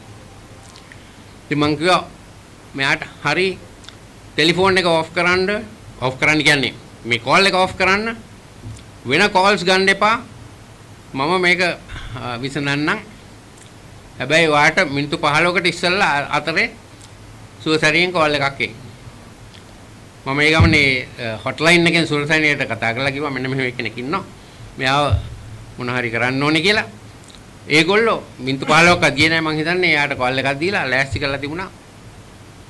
මේ 84 වයස 84 ලෙඩා මං හිතන්නේ මිනිත්තු 15කට 30කට අතර කාලයකදී කෙලින්ම රෝල් එකට ගෙනිච්ච. දැන් මේ වගේ දේවල් තමයි සමහර අවස්ථාවලදී මේ සේවයෙන් අපි කෙරුවේ. දැන් කුඩා දරුවන් දිහා බලපුවම මේගොල්ලෝ එච්චර ප්‍රශ්නයක් තිබුණේ නැහැ අපිට මේවා විසඳන්න. මොකද හුඟක් අවස්ථාවලදී ඒ කියන රෝග ලක්ෂණ වලින්ම අපිට තීරණය කරන්න පුළුවන් මේ දරුවව ස්පිතාලයකට යන්න ඕනේද කියලා. බොහොම කලාතුරකින් තමයි අපිට කියන්න ඕනේ මේ දරුවව දැම්මම ගෙනියන්න කියලා. ඒක වෙනම රෝග ලක්ෂණ තියෙනවා. ඒක සාමාන්‍යයෙන් දුරකථනයකින් වුණත් අහලා විසඳන්න පුළුවන්. මේ වගේ තත්ත්වයක් තියෙනවාද කියලා. හැබැයි සමහර අවස්ථාවලදී බොහොම සුළු ප්‍රතිශත ප්‍රමාණයක් මම හිතන්නේ 100%කටත් වඩා අඩු ප්‍රමාණයකට කුඩා දරුවන්ට ලොකු ප්‍රශ්න හිටින්න පුළුවන් මේ රෝගේ. ඒ වගේ අවස්ථාවලදී අපිට හොයලා කියන්න පුළුවන් ඒක දුරකථනයෙන් හොයා ගන්න පුළුවන් ඒකෙන්. ඒ නියම ප්‍රශ්න අහපුවම ඒ දරුවන්ම අපිට කියන්න පුළුවන් කෙලින්ම මේ දරුවව ස්පිතාලෙට ගෙනියන්න කියලා. දැන් මේ හුඟක් අවස්ථාවලදී ඒ කුඩා දරුවෙක්ව ගෙනියන්න ඕන නම් වෙන වාහනයකින් කෙලින්ම ගෙනියන්න පුළුවන් ලොකු ප්‍රශ්නයක් නෙමෙයි. මේ ලොකු වැඩිමහලු අය විශේෂයෙන්ම ගෙනියන්න නම් හුඟක් අවස්ථාවලදී අපිට සුවසැරියේ සහාය පතන්න අවශ්‍ය වෙලා තිබුණා. දැන් මේ වගේ දේවල් තමයි මේ ඩොක්කෝල් 247 සේවයෙන් උනේ. දැන් මේක හුඟක් අවස්ථාවලදී මම ඉස්සලම කිව්වා වගේ මේක අමතක වෙලා තියෙන්න පුළුවන්. දැන් අපි ප්‍රාර්ථනා කරනවා අපි හිතනවා මේ වගේ තත්ත්වයක් නැවත උදා වෙන්නේ නැහැ කියලා. අපේ ප්‍රාර්ථනාව ඒකයි. හැබැයි අවාසනාවන්ත විදිහට ඒ වගේ තත්ත්වයකට අපිට ආවොත් අපිට කියන්න පුළුවන් සාහිතිකම කරලා අපිට නැවත ඒ විදිහටම ඒකට උත්තර හොයන්න පුළුවන් රෙස්පොන්ඩ් කරන්න පුළුවන්. ස්තුතියි. ඊන්ගේ සංඛ්‍යාවන් ඊටාම විශාල ආකාරයෙන් වැඩි වුණා. අපි ඒක වේව්ස් කියලා හැඳින්වුවා. ඒතර මේ වගේ 3ක් 4ක් ආවා. ඒ අවස්ථාවලදී විශේෂයෙන්ම 3 වෙනි 4 වෙනි අවස්ථාවලදී ඊටාත්ම අධිකව මේ රෝගීන්ගේ සංඛ්‍යාවන් වැඩි වුණා. ඉතින් මේකත් එක්ක රෝහල් වල අධික තදබදයක් ඇති වෙන තත්ත්වයක් ආවා. ඉතින් මේකෙදි අපි දැකපු දෙයක් තමයි සමහර වෙලාවට මේ එන රෝගීන් සමහර වෙලාවට ඒගොල්ලෝ එන්නේ ප්‍රමාද වෙලා. සමහර වෙලාවට රෝහල්ගත නොකළ යුතු අය ඒ ගැන නිසිය වෛද්‍ය උපදේශයක් නැති නිසා කොවිඩ් පොසිටිව් කියලා දැනගත්තාම රෝහල්ගත වෙනවා. ඉතින් මේ ප්‍රශ්න කිහිපයටම අපි ලොකු විසඳුමක් විදියට දැක්කා මේ 247 සේවාව. මොකද අපිට එක අවස්ථාවක් ආවා මේ රෝහල් තදබදය නිසා රෝගීන් ඇතුළු කර ගැනීම පවා අපහසු වෙන තත්ත්වයක් ආවා. මං වැඩ කරන රෝහල විතරක් නෙවෙයි අනිත් බොහෝ රෝහල් වල. එතකොට මේ தත්ත්වය මගහැර ගන්න මේ 247 සේවාවෙන් වෙච්ච සේවය ඉතාමත්ම වැදගත්. ඒතර ඒකෙදි කරපු ප්‍රධාන දේ විදියට අපි දකින්නේ මේ රෝහල් ගත විය යුතු අය තෝරා බේරලා ඔවුන්ට උපදෙස් දුන්නා රෝහල් ගත වෙන්න මේ අවස්ථාවේදී කියලා. එතකොට අපිට එතනින් එක පැත්තකින් කෙනෙක් ලෙඩෙක් ප්‍රමාද වෙලා රෝහල් ගත වෙන එක නැවතුණා වගේම රෝහල් ගත වීම අනවශ්‍ය අවස්ථාවකදී රෝහල් ගත වීමේ කාරණයක් වැළකෙනවා. ඒ වගේම ඒ රෝහල් ගත නොකරන කෙනෙකුට ආපහු උපදෙස් දෙනවා මේ ප්‍රශ්නේ එනවනම් මුල ආපහු කතා කරන්න. එතකොට ආපහු පුළුවන් බලලා ඔය රෝහල් ගත වී යුතුද කියලා කියන එක තීරණය කරන්න කියලා. ඉතින් ඒ නිසා එක පැත්තකින් රෝගීන් අසාධ්‍ය වෙලා රෝහල් ගත වෙන එක නැවතුණා වගේම අනවශ්‍යව රෝහල් ගත වීමත් නැවතුණ නිසා තමයි අපිට හැකියාව ලැබුණේ මේ 247 සේවාවේ සම්බන්ධීකරණයත් එක්ක මේ රෝගීන් කළමනාකරණය පහසුවෙන් කරගන්න. මේක අපි සෞඛ්‍ය අමාත්‍යාංශයේ වැඩ කරන වෛද්‍යවරු මේකට කෙලින්ම දායකත්වය දැක්වුවේ. ඒ වගේම අපිත් සමග හැම විටම සම්බන්ධීකරණයකින් තමයි මේ 247 සේවාව පැවතුනේ. ඒ නිසා අපිට ඉතාමත් පහසුවක් වුණා රෝහල් වල වැඩ කරන වෛද්‍යවරු විදියට ඒ රෝගීන් කළමනාකරණය කර ගැනීම විශේෂයෙන් මේ රෝගීන් අධික වෙච්ච අවස්ථාවලදී. ඇත්තටම දැන් පහුගිය දිනවල අපි නැවතත් දැක්ක මේ රෝගීන්ගේ වැඩිවීමක්. ඒතර ඒ අවස්ථාවේදී මම මහාචාර්ය ඉන්දිකට කතා කරලා කිව්වා මේ දැන් ආපහු වැඩි වෙනවා ආපහු මේ 247 එක ඇක්ටිවේට් කරොත් හොඳයි නේද කියලා. ඒතර මේ ඒ වෙනකොටත් මහාචාර්ය ඉන්දික මොබිටෙල් එකත් එක්ක කතා කරලා ඒ අවශ්‍ය ක්‍රියාමාර්ග පටන් අරගෙන තියුනේ. ඉතින් මොකද දැනටත් අපි දන්නවා දැන් රෝගීන්ගේ සංඛ්‍යාව වැඩි වෙනවා. ඉතින් බොහෝ විට තියෙන බය නිසා රෝහල්ගත වීම අපි දකින්නම සිද්ධ වෙනවා සමහර අවස්ථාවලදී. ඉතින් මේ අයට නිසි උපදෙස් දීලා අවශ්‍ය රෝහල්ගත කිරීමේ කාර්යය සිදු කරන්නට පුළුවන්. ඉතින් ඒ දේ ඉතාමත් වැදගත් වෙනවා. එක පැත්තකින් අපිට ජීවිත බේරා ගන්න, අනිත් පැත්තෙන් දැන් තදබදය වැඩි වුණාම රෝගී කළමනාකරණය අපහසු වෙනවා රෝහලක. ඒක ඉතාමත්ම දැඩි ප්‍රශ්නයක් වේගෙන ආව මේ රෝගීන්ගේ සංඛ්‍යාවත් වැඩි වෙනකොට. ඉතින් ඒක නිසි ආකාරයෙන් කළමනාකරණය කරන්න මේ 247 සේවාවෙන් කෙරුණ කාර්යභාරය ඉතාමත්ම විශිෂ්ටයි.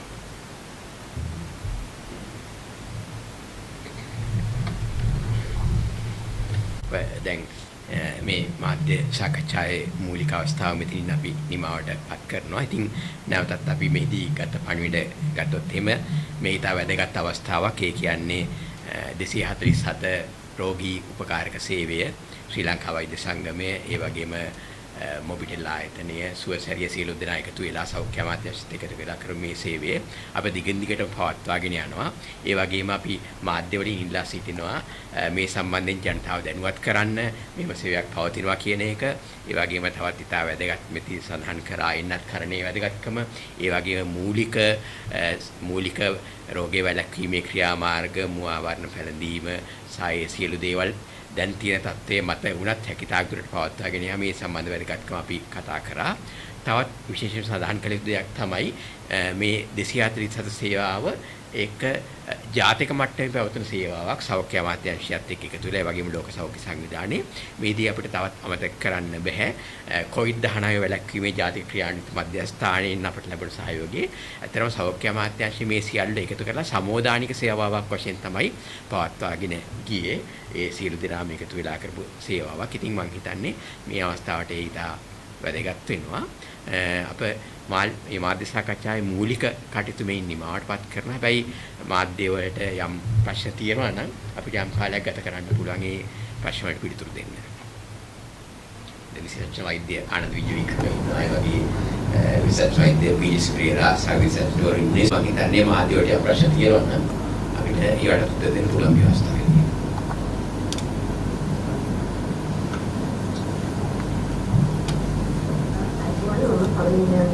asal website එකේ දැන් පාසල් ආරම්භ කරනවනේ කොහොමද දිගටම පාසල් පවත්වාගෙන යන්න දැන් කොයි තත්ත්වයක් එක්ක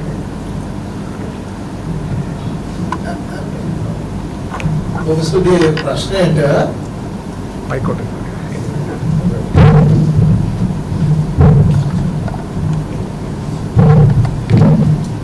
බොහොම ස්තුතියි මේ ප්‍රශ්නේ අහුවට ඔබ මම හිතන්නේ දෙමෝපියන් සෑහෙන පිරිසකගේ හිතට වද දෙන ප්‍රශ්නයක්.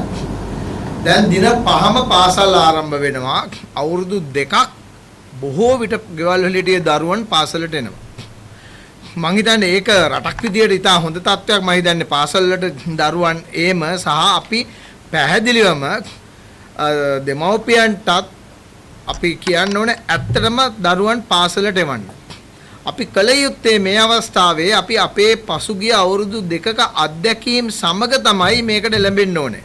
අපි මුල්ම අවස්ථාවේ 2020 මාර්තු මාසයේ 19 වෙනිදා මට මතක විදියට අපි සියලුම පාසල් වහලා වැඩ කරන ස්ථාන වහලා අපි ගෙදර හිටපු සහ ඇඳිරි නීතිය නිරෝධායන ඇඳිරි නීතිය ක්‍රියාත්මක කරපු කාලයේදී අපට තිබ්බ දැනුම ඉතා අඩුයි. නමුත් අවුරුදු 2කට වැඩි කාලයකදී දැන් අපට තියෙන දැනුම වැඩි. අපි දැන් දන්නවා කොහොමද රෝගය බෝවීම නිශ්චිතව වළක්වා ගන්න කියලා. ඒ සඳහා එන්නත් කරන්න වැඩපිළිවෙළල් ගියා. ඒ සඳහා අපි පැහැදිලිවම දන්නවා පාසලට එනකොටත් මුවාවරණය නිවැරදි පාවිච්චි කරලා පාසලේ වතුර තිබෙනවා නම් අදාළ අත්හොදා ගැනීම අවශ්‍ය පිරිසුදු කටයුතු කරගන්නට අපට සැලකිය යුතු ප්‍රමාණයකින් රෝගය බෝවීම වළක්වා ගන්නට පුළුවන් බව අපි දන්නවා. ඒ එක දෙවෙනි කාරණය තමන්ගේ නිවසේ රෝග ලක්ෂණ තියෙනවා නම් දෙමව්පියන්ට හෝ දරුවෙකුට ඒ නිවසෙන් ඒ දවස් 7ක කාලය තුල පාසලට දරුවන් එවන්න එපා. එතකොට අපේ දරුවා ආරක්ෂා කර ගන්නවා වගේම ඉතුරු දරුවනුත් ආරක්ෂා කර ගන්නට පුළුවන්. ඉතින් ඊටාම පැහැදිලි නිශ්චිත ක්‍රියාමාර්ග තිබෙනවා පාසල් තුල රෝගය පැතිරීම වැළැක්වීමට. ඒ නිසා කිසිම බය වීමට හේතුවක් නැහැ.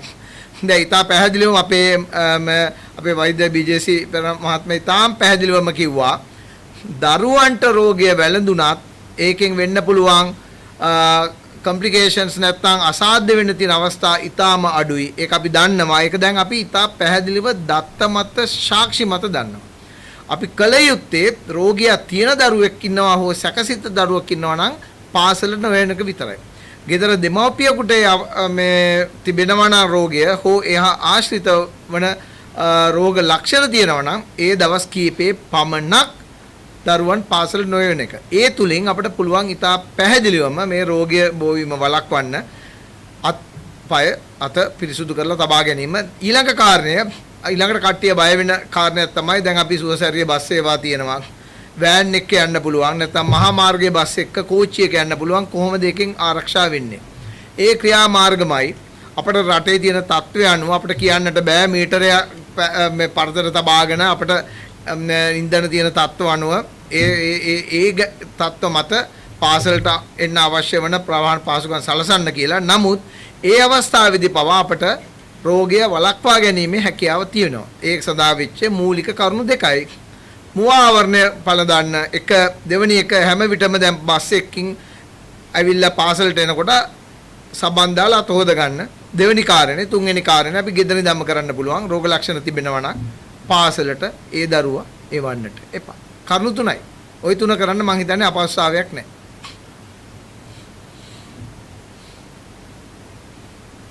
ප්‍රශ්න තියෙනවා නම් අහන්න පුළුවන්.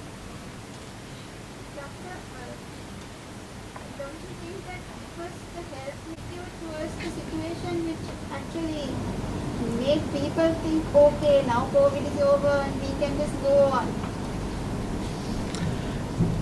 Can I answer it in a different way? Because I am not in a position to answer on the behalf of the Ministry of Health, but as professionals in this country who are the pinnacle body of medical people here, we need to understand the situation of the country for almost 6 months and even now. We need to understand the possibility of spending on health that we have done. We have spent millions and billions of rupees within the last 2 years specifically to prevention and treatment of COVID. So nobody can directly tell that that was ignored. I think that particular part we was dealt really well. There can be deficiencies, there can be issues that I acknowledge, and there can be difference of opinions time to time due to political differences, due to cultural differences, due to differences of opinions of different officials and so on, which prevails even in all the countries across the globe.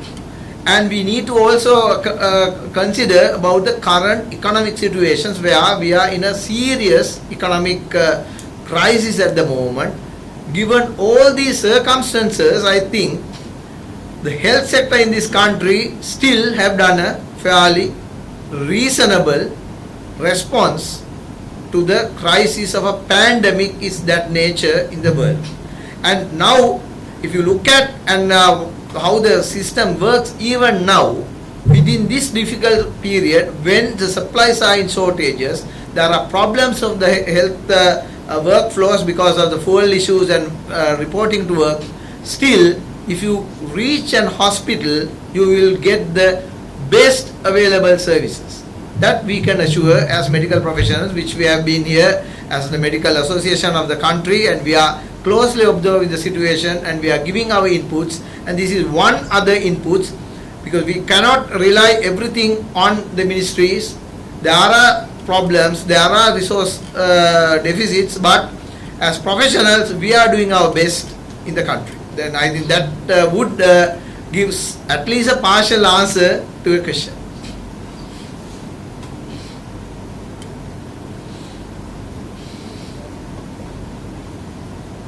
Any other questions or යම් කිසි සැකහර දුරු කර ගන්න ඕන තැනක් තිබෙනවා නම් මිනිත්තු කීපයක් තව තියෙනවා.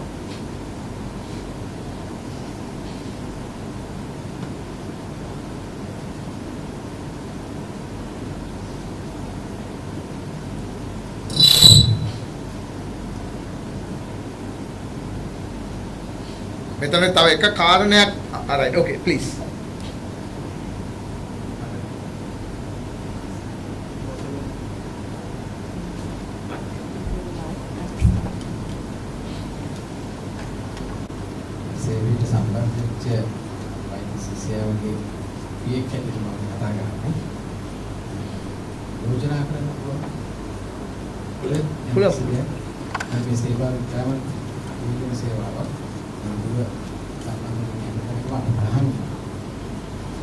සාමාන්‍ය රටේ වැසියන් අසරණ වෙච්ච වෙලාවක මේ වගේ සේවාවක යෙදෙන අයගෙන් අහන ප්‍රශ්නදී තාමත් හිතාගන්න බැරි ප්‍රශ්න අහනවා. ඒත් පෙත්තක් ගොනෙක පව අහනවා. අපි දැන් නෑවට කම නැද්ද කියලා. අන්න ඊට පස්සේ දැන් මම මේ ගෑස් පිටි බොන ඕනද කියලා. নানা ප්‍රකාර මේ මාධ්‍යතාව තුළ ඒ අසරණභාවය තුළ තිබුණු ගොඩාක් ප්‍රශ්න තියෙනවා. ඒ නිසා මට නිකන් පොඩි යෝජනාවක් කරන්න පුළුවන් කියලා අදහසක් කියනවා. මේ සේවාව වෙනත් ආකාරයකින් වෙනත් දිගුවකින් ඒ අසරණ වෙච්ච අයට යම් ආකාරයක සහනදායි පිළිතුරක් දෙන්න පුළුවන් විදිහට මේක යම් විධිමත් වැඩපිළිවෙලක් සකස් කරන්න පුළුවන් දෙකින් කියනවා මම රටවැසියෙක් හැටියට. ඇත්තටම අපේ අරමුණ ඒක තමයි කියලා. අද මේ දවසේ මාධ්‍ය සාකච්ඡාව සමය උත්සවය සංවිධානය කරලා ජනතාව දැනුවත් කරන්න ඒක අරමුණ ඒක අරමුණක් තමයි මේක අපි තවදුරටත් ඉස්සරහට යන්නේ ව්‍යාප්ත කරන්න කොහොමද කියන එක තීරණය කරනවා. මොකද විශේෂයෙන්ම මේ රටේ මේ මොකද පවතින තත්ත්වය දැක්කාම බලුවහම මම හිතන්නේ මේ වගේ සේවාවක් අවස්ථාව තවත් වැඩි වෙනවා. තවත් වැඩි වෙනවා මේ දැන් පවතින තත්ත්වයන් බලනකොට. මොකද වාහන අපහසුතාව තියෙනවා. ඊළඟට මේ රෝහලකට ගියාට තුන සමාන ඖෂධ හිතේ තියෙනවා. සමාන සෞඛ්‍ය සේවයට රෝහලට එන්න බැරි වෙනවා. රෝගීන්ට රෝහලට එන්න බැරි වෙනවා. ඉතින් මේ වගේ අවස්ථාවක මම හිතන්නේ මේ සේවාව මෙතනින් එහාටත් ඒ කියන්නේ කොවිඩ් වලටත් එහාට ගෙනියන්න පුළුවන් නම් මේ විශාල සේවයක් සැලකිය සසිය හැකි කියන එක මම හිතන්නේ මේ අපිට ඉතා පැහැදිලිව තේරුම් ගන්න කාර්යයක් සහ ඒ සම්බන්ධයෙන් අපි සාකච්ඡා කරගෙන යනවා. මොකද මේනි තේරුම් ගන්න එක දෙයක් තමයි අපි සියලු දෙනා එකට එකතු වෙලා වැඩ කිරීමේ වැදගත්කම. දැන් අර කලින් සෞඛ්‍ය අමාත්‍යාංශය ගැන ප්‍රශ්නයක් කියවනේ වෙන්න එක එක ආයතන වල යම් යම් ප්‍රශ්න තියෙන්න පුළුවන්. සමහර ලාවට යම් මතභේද වෙනස්කම් තියෙනවා. හැබැයි ඔක්කොම එකතු වෙලා එකට වැඩ කරනවා. මේ ක්‍රියාවලියදී අපි සියලු දෙනා එක කණ්ඩායමක් වගේ තමයි වැඩ කරේ. වෛද්‍ය සංගම ශ්‍රී ලංකාවේ සංගමෙ හිටියා, වෛද්‍යවරුන් හිටියා, සෞඛ්‍ය අමාත්‍යාංශය හිටියා. උදාහරණයක් වශයෙන් අපි රෝගියෙක්ව අඳුරගෙන ඒ රෝගියා සුසැරිය හරහා අපි යවනකොට සෞඛ්‍ය අමාත්‍යාංශයේ කොවිඩ් අංශයේ ඒ රෝගියා වෙනුවෙන් නැනක් වෙන් කරලා තියෙනවා. ඒක පැය භාගයක ඇතුළත හැමදේම සිද්ධ වෙනවා. ඉතින් ඒක බොහොම කෝඩිනේෂන්. මම හිතන්නේ මේ රටේ තියෙන ප්‍රශ්න වලට ඒක ප්‍රධාන හේතුවක් තමයි නිවැරදි කෝඩිනේෂන් එකක් සමායෝජනයක් යතුව ක්‍රියාවලිය සිදු වෙයි. ඉතින් මම හිතන්නේ විවිධාංශ එකතු වෙලා වැඩ කරන්න පුළුවන් නම් මම හිතන්නේ ඒක පොදු උත්තරයක්. ඉතින් මම හිතන්නේ ඒක එක්තරා පොදු මොඩල් එකකුත් වෙනවා. අපේ ඊළඟ අරමුණ ඒක තමයි. දැන් උදාහරණයක් කොවිඩ්-19 වැළැක්වීම ජාතික ක්‍රියාන්විතය එකයි අපි වැඩ කරේ මේ අවස්ථාවේ. මේ බ්‍රිගේඩිය සර්විස් එකේ ඉන්නවා. ඒ අංශයෙන් අපිට ලොකු සහයෝගයක් හම්බුණා. සෞඛ්‍ය අමාත්‍යාංශයේ සහයෝගයක් හම්බුනේ. ඔක්කොම එකතු වෙලා කරපු දෙයක් තමයි. ඉතින් අපිට ඉගෙන ගන්න තියෙන පාඩම තමයි මෙතන යම් දෙයක් කරනවා නම් නිවැරදිව හොඳ කෝඩිනේෂන් එකකින් ඒක සමාජයෙන් යුක්තව කරනවා නම් සම්බන්ධීකරණය යුක්තව කරනවා නම් අපි ගොඩාක් දේවල් කරගන්න පුළුවන් කියන එක. මොකද මේ ආර්ථික තත්ත්වයන් එක්ක බලනකොට අපි දැන් දැකපු එක දෙයක් තමයි උපදෙස් දීමෙන් පවා ගොඩක් දේවල් කරන්න පුළුවන්. නිවැරදි උපදෙසෙන් මම දැන් ලොකු දුරක් යනවා බෙහෙත් පෙත්තකට වඩා. ඉතින් ඒ උපදෙස් හරියට තීරණය කරලා ඒවා පුහුණු කරලා ඒයින් මම කියන්නේ මේ වගේ අවස්ථාවක අපිට ලොකු දෙයක් කරන්න පුළුවන් මේ වගේ ජාතිය මේ පුරන පස්සේ මේ වගේ අවස්ථාවක්. තව එක කරුණක් මම හිතන්නේ සදාන් කළ යුතු වෙනවා. මම හිතන්නේ මෙතන අපි කියුණා මෙතන තිරේ පිටුපස්සේ හිටපු අය මේ කොවිඩ් වසංගතයේදී සෑහෙන හොඳ ප්‍රතිචාර ලංකාවෙන් දෙන්න. තව කොටස් දෙකක් ඉන්නවා මම හිතන්නේ මතක් කළ යුතු වෙනවා. මම අවුරුදු දෙකමාරකට වැඩි කාලයක් අපේ පෞද්ගලික වැඩ ඔක්කොම නවත්තලා ජීවිතේ වැඩිම වෙලාවක් ඔය වෙනුවෙන් ගත කරපු බොහෝ පිරිසක් මෙතන ඉන්නවා. දැන් ආචාර්ය කර්ණවදල කිව්වා කොවිඩ්ම වැළැක්වීමේ ජාතික ක්‍රියාත්මක මධ්‍යස්ථානයේ එතන සම්පූර්ණයෙන්ම වගේ වැඩ කටයුතු ටික සිද්ධ වුණේ ත්‍රිවිධ හමුදාවේ මැදිහත් වීමෙන්. මොකද එතන රාය එළි වෙනකන් ගත කරපු මාස ගාණක් ගත කරපු කීප දෙනෙක් මෙතන ඉන්නවා. සමහරවල් රාය එළි වෙනකන් එතන ඉඳලා තියෙනවා. අපි නිදියන් නැතුව හිටපු අය ඉන්නවා. එතන අපිත් එක්ක වැඩ කරපු වෛද්‍ය ශිෂ්‍යයෝ ඉන්නවා. අපිට ලොකු සහයෝගයක් ත්‍රිවිධ හමුදාවෙන් ලැබුණා. ඒක ඉතාම පැහැදිලිව මතක් කළ යුතුයි. පාන්දර 1ට 2ට 3ට 4ද කියලා නෑ. පැය 24ම ඒක ලොකු සහායයක් ලැබුණා. ඒකට සම්බන්ධ වෙච්ච මං හිතන්නේ කවදාවත් නමක් සඳහන් වෙච්ච නැති පුද්ගලෙක් ඉන්නවා. මං හිතන්නේ මම පෞද්ගලික සඳහන් කළ යුතුයි. බ්‍රිගේඩියර් අරංගල. එයා මධ්‍යස්ථානයේ CEO විදිහට වැඩ කරපු එතුමාගේ නම මම හිතන්නේ කවදාවත් සඳහන් වුණේ නැහැ. පැය 24ම නැගිටලා වැඩ කරපු එක්කෙනෙක් වැඩ කරපු. ඊට අපේ වෛද්‍ය ස්වාමීන් සේවකගේ මෙතන ඉන්නවා. හිටපු හමුදාපතිතුමා ඕනෑම දෙයක් කියන විනාඩි 5කින් ඒක අවශ්‍ය කටයුතු ලැබුණා. අපි ඒක සඳහන් කළ යුතුයි. සහ අපිට පුදුම සහයෝගයක් 247 එකට සහ මේ සම්පූර්ණ ව්‍යායාමයට ලැබුණා මාධ්‍යයෙන්. අපිට අවශ්‍ය වුණා මේ පණිවිඩය ජනතාවට ගෙනියන්න කිසිම මාධ්‍යයක් පැකිලුනේ නැහැ. සමහරලාට විනාඩි 15ක් තියලා අපි කියනවා පුළුවන් නම් එන්න පොඩි වොයිස් කට්ටක් දෙන්න පුළුවන්ද දෙන්නම්. මම පාරවල් වල වොයිස් කට් දීලා තියෙනවා පාරවල් ලයිනේ මේ වෙනුවෙන්. කිසිම දෙයක් නැතුව පල්ලෙහාට ඇවිල්ලා අපි වෛද්‍ය මේ ඉන්දි කර්ණවතිලක මාචාර්යතුමා කෙලින්ම පාරට බහිනවා. ඒකට ඇතුළට යන්න අපිට මාධ්‍යයට අවසර දෙන්න බෑ. පාරයිනේ දැන් වොයිස් කට් දීලා තියෙනවා 247 එක සහ 19.4 අංකයට ප්‍රචාරණය ලබා දෙන්න. හැබැයි ඒ අවස්ථාවේදී මාධ්‍ය ලොකු කාර්යභාරයක් කොවිඩ් වසංගතය වෙනුවෙන් මේ රටේ කරා. මම හිතන්නේ ඒ අංශ දෙකට අපි අනිවාර්යයෙන්ම ඒ ස්තුතිය හිමි විය යුතුයි, පළ කළ යුතුයි.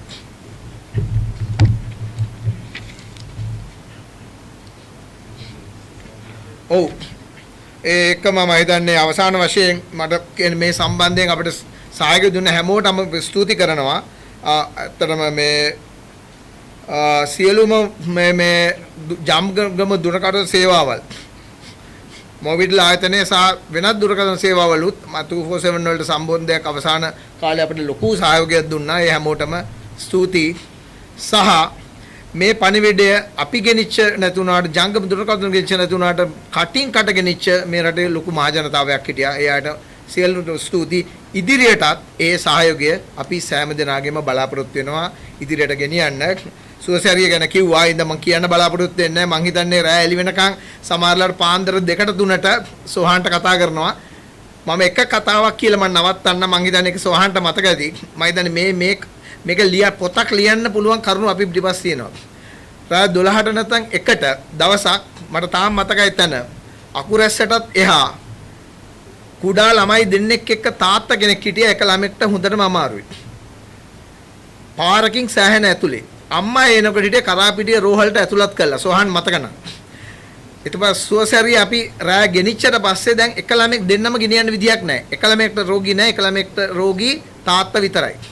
පාන්දර 12 මට එකට සෝහන් අන්තිමට අපි කතා කරනකොට දැන් ළමෙක් තියලා යන්න බෑ. අන්තිමට අපි ස්පෙෂල් පර්මිෂන් එකක් සුවසැරියෙන් කතා කරලා ඒ වෙලෙම දුන්නා. 3 දෙනාම අර එක ළමෙක් එහා ගෙදරින් තිබ්බා මට මතක. ඊට පොඩි ළමයා එහා ගෙදරින් තියලා අවුරුදු 2ක 2කමාරක ළමෙක් ළඟම තියෙන ගෙදරක මේ නිකන් හේනක වගේ පැලක එක ළමෙක් එක ගෙදරක තියලා තාත්තත් එක්ක සුවසැරිය ගෙනිච්චාම ගෙනියන්න පුළුවන් උනේ කඹුරු පිටියට. කඹුරු පිටියට යනකොට අම්මව ගෙනහිල්ලා කරාපිටිය රෝහලට. අපි කඹුරු පිටියට ගිය අම්මත් එක්ක ආයේ බබයි තාත්තයි දෙන්න කරාපිටිය රෝහලට ගෙනහිල්ලා අම්මා ඉන්න වාට්ටුවට ළමයා ඇතුල් කරලා. එතකොට මම හිතන්නේ පාන්දර 3ට 4ට ඇති. ඒ වෙනකොටත් ෆෝන් එකේ මමත් ෆෝන් එකේ සෝහනුත් ෆෝන් එකේ.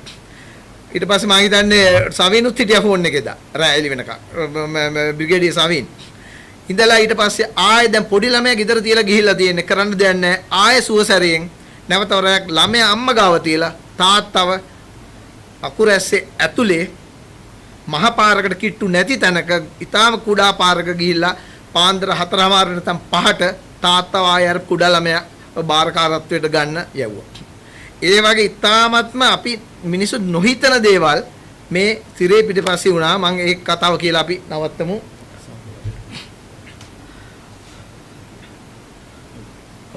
මේ එකම පොඩි අතපසුවීමක් වෙලා තියෙන අතරම සර්වෝදය ශ්‍රමදාන සංගමය ලොකු සහයෝගයක් දුන්නා මේ අවස්ථාවේදී. විශේෂයෙන්ම සමහරලාට ඇත්තටම මේ අපිට අවශ්‍ය වෙච්ච සැපයුම් ලබා දීම සහ සමහරලාට ඒ අවශ්‍ය අය අපිට එකතු කරලා දෙන්නේ මේ ඒ සේවාව ලබා දෙන්න මේ සෑහෙන සහයෝගයක් දුන්නා. අපි එයාටත් ස්තුති පුද කරනවා. එහෙනම් අපි අද මේ අවස්ථාවේදී අපේ මේ ප්‍රතිසාකච්ඡාව අපි හමාර කරන්න බලාපොරොත්තු වෙනවා. ඔබ සැමට ස්තුතියි. ඒක කරන්න ඕනේ.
instances where such a service has been held in Sri Lanka.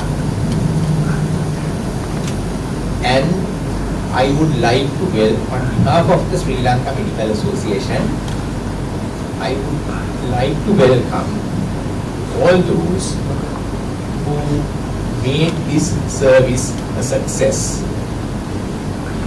As you know, it is a combination, it is a combined effort from the Sri Lanka Medical Association, the Suicide Service, Vitel, the military, and so many other stakeholders. A very warm welcome to all of you. Thank you.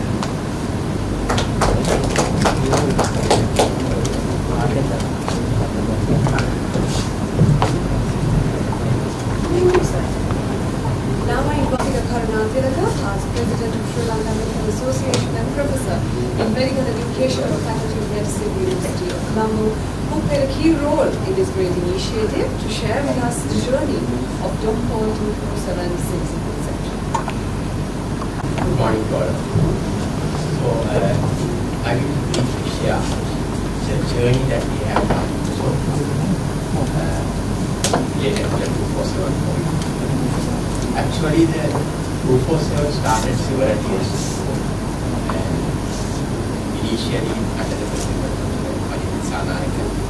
and then in 2020, when I was president, we mainly focused on COVID as the frontline, but other diseases were also present as well. But during that time period, it was not that prominent because in 2020 also the COVID situation was reasonably controlled and a lot of guidelines, precautions were adhered and the control was so stringent. So, during that time period, it was not that prominent. You may remember that during that 2020, the number of patients were also not that much. However, as time went on, there were maybe some lapses and there may be some changes in the kind of preventive behavior. You may remember the situation in July, August 2021. There were thousands and thousands patients were reported. The number of patients that were reported in one day sometimes was more than the number of patients that were reported in all 2020. Hundreds of patients were dying and the hospital system was on the verge of collapse. Actually, sometimes some in the health system basically kind of accepted defeat because the situation was beyond control. But then we felt something could be done because the problem is we have so many patients that the health system cannot manage or the hospital system cannot manage. So we need some kind of system where we can prioritize the needs, identify who need immediate care and get them immediately to the hospital settings and to the treatment care centers and identify who can be managed at home and give them the advice. So that was the basis. That was the basis of the service that we have provided. So this was the situation during that time period. You may remember the visuals. There are a lot of disturbing visuals that were circulating in social media, the hospital situation. There were so many patients and they were overcrowded and overflowing. And the number of deaths, again, very disturbing. So it was a situation during that time. So we strongly believe that with prioritization and with teamwork and coordination, we can bring a solution. So that is how this idea came, to convert the 247 service into a COVID hotline in collaboration with other stakeholders, teamwork and partnership. So that's how it started. There were many collaborators, Ministry of Health, the World Health Organization, the National Center for prevention of COVID-19, the National Operations Center. Then Mobitel have been with us from the inception of 247. Society also joined as soon as the need arise at the very beginning. So we all got together and came out with a mechanism. How we can prioritize, how we can get together, how we can prioritize with a call system where the patients can take a call free of charge, and the call will be diverted to a health professional, and with few simple questions through a system they will be answered and decision will be taken.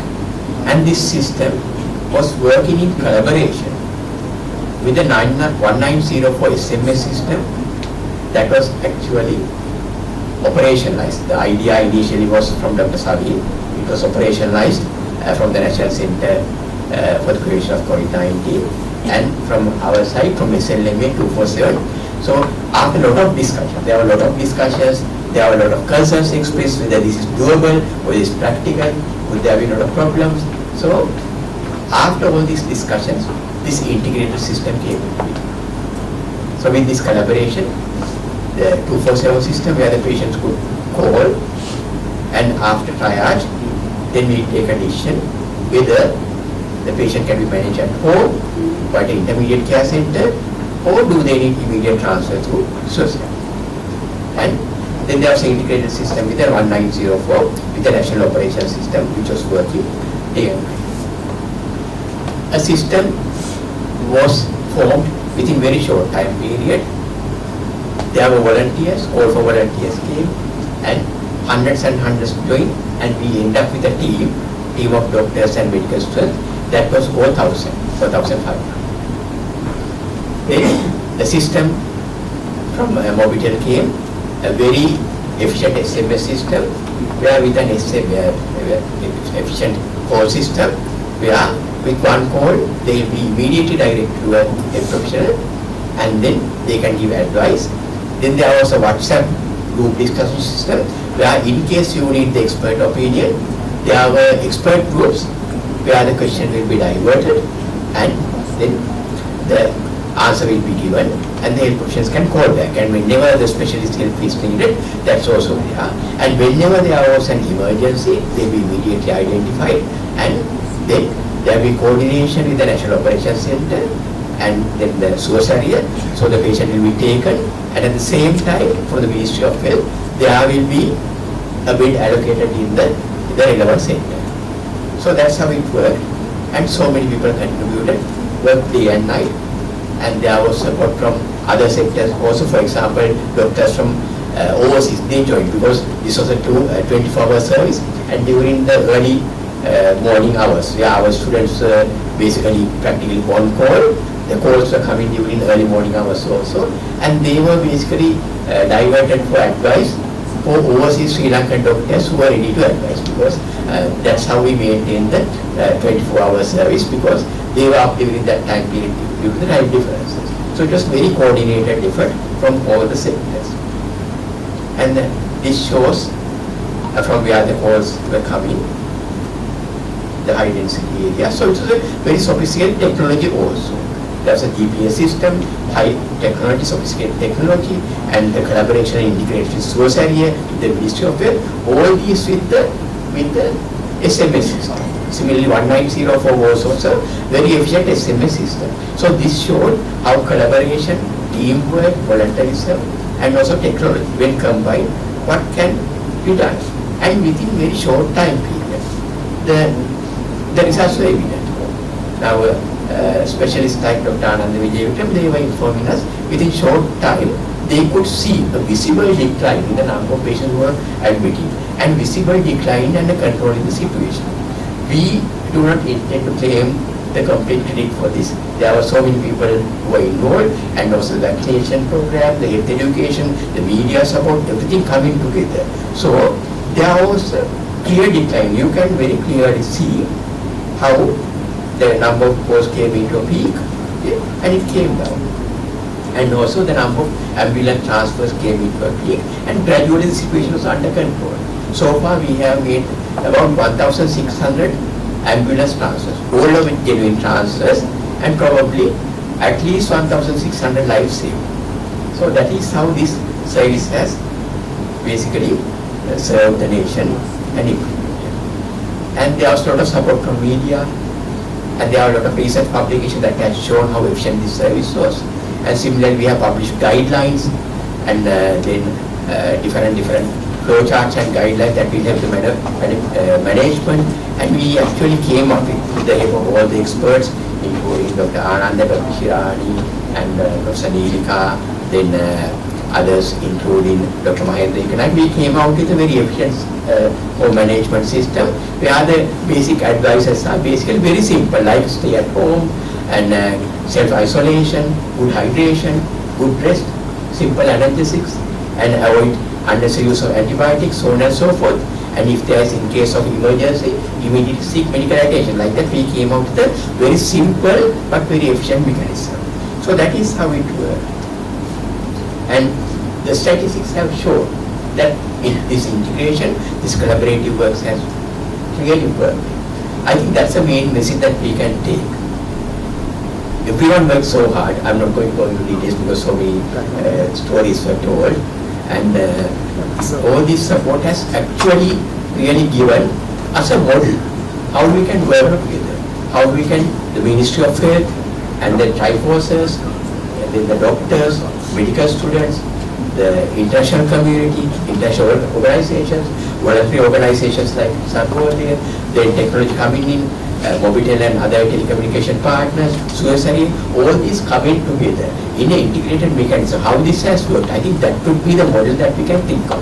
I'll give one story, maybe this may be not something that all of you are aware. I think Dr. Anand, you may remember, and then Manoj, you may remember, that during the height of COVID, when this started with the Kalibuda Fish Market Cluster, we worked in very close collaboration with the Ministry of Fisheries. And we had very close working collaboration with the then Minister of Fisheries, the State Minister, Mr. Kanchana Vijayasekara. And so actually he was a kind of a very different from many other politicians, because a young person who is quite knowledgeable, kind of unique approach. So during that time period we have established very close collaborations with him as well. When this fuel crisis came, again the same situation. And when COVID came, no one thought that we as a country could manage during that crisis. But we believe it was possible. With collaboration it was possible. When this fuel crisis came also, no one would believe that it could be managed. So many, you can remember the hours and hours of queues, so on and so forth. We failed, some of us failed. I think I discussed with Manoj and Adavatu also, that similar approach could be useful. And we sent a proposal through SMS, through the previous secretary, the minister. We sent a proposal, why not use ICTA support, get ICTA support, because ICTA was the one that support for the 1904, and use a system that is using the registration number and also the vehicle registration number and national NIC. So we sent that proposal, and we know for sure that that proposal was received. I don't know if there was any acknowledgement also. There was other proposals as well, but it might have been considered for the successful current QR system that has been implemented. But I'm just sharing that those systems like e-governance, use of technology, use of collaboration, communication can be a solution for some of the problems that we are facing in the country at the moment. Again, we are not going to claim any credit for this system, but just to tell a story that this experience was also shared as a possible proposal for the current situation. With that, I conclude my speech, and I again thank all of you for your contribution to make this success. Thank you. While expanding its reach. So I invite the convener of the SLMA Call 247 service and council member, Dr. Sajid Edarisinghe, to acknowledge our collaborators, partners and their roles in this endeavor.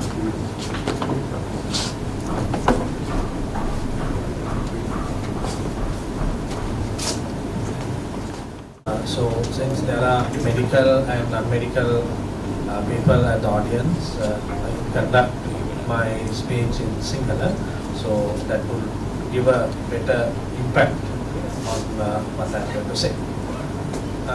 Then COVID-19 සම්බන්ධයෙන් අපි ශ්‍රී ලංකා වෛද්‍ය සංගමයෙන් විදිහට කතා කරපු දේවල් අපි මේ 247 service එක හරහා මොබිටෙල් එක අපි පටන් ගත්ත 2020 මේ කොවිඩ් එනවත් එක්කම එන්න අපිට ආපු කෝල්ස් ප්‍රමාණය වැඩි වුණා. දැන් සුරු ඉන්නවා වතුර එනවා ඒගොල්ලොත් එක තමයි ඩිරෙක්ට්ලි කන්ටැක්ට් කරේ මොබිටෙල් ටීම් එකේ.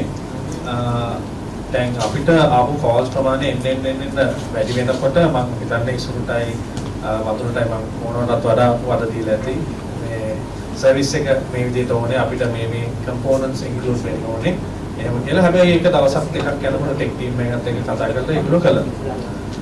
මම දකින්නේ මේ 247 සර්විස් එක මොබිටෙල් ප්ලැට්ෆෝම් එකේ රන් වෙච්ච මොබයිල් ෆෝන්ස් වලින් 247 කියලා ලෑන්ඩ්ලයින් වලින් 1247 ලයින්ස් වලින් ගත්ත එක. මොකද ඒක ඇත්තටම මිනිස්සු ඒ වෙලාවේ කොවිඩ් පැන්ඩමික් එකත් එක්ක අසරණ වෙලා සෑහෙන පිරිසක් අසරණ වෙලා හිටියා.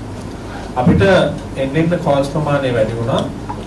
එතකොට මොබිටෙල් එකෙන් අපිට හම්බුණා 10 minutes හම්බුණා මේ කෝල් සර්විස් එක. ඊට පස්සේ ටිකක් දුර අපි යනකොට අපිට අපි මේක මේ පබ්ලිසිටි එකක් දීලා ඊට පස්සේ අපිට එන්න වොලන්ටියර්ස්ලාට වැඩි වුණා. එහෙම ටික දුරක් යනකොට අපිට තේරුණා පේෂන්ට්ස්ලාට මේ 10 minutes මදි කතා කරන්න. එතකොට ඊට පස්සේ අපි මොබිටෙල් ටීම් එකත් එක්ක ඩිස්කස් කරාම අපිට හම්බුණා කෝල් බෑක් සර්විස් එකක්. ඒ කියන්නේ විනාඩි 10 ඉවරනාට පස්සේ අපිට අවශ්‍ය නම් තව ආපහු එයාව ෆලෝ අප් කරන්න ඒ ඔප්ෂන් එකත් අපිට මොබිටෙල් එක හදලා.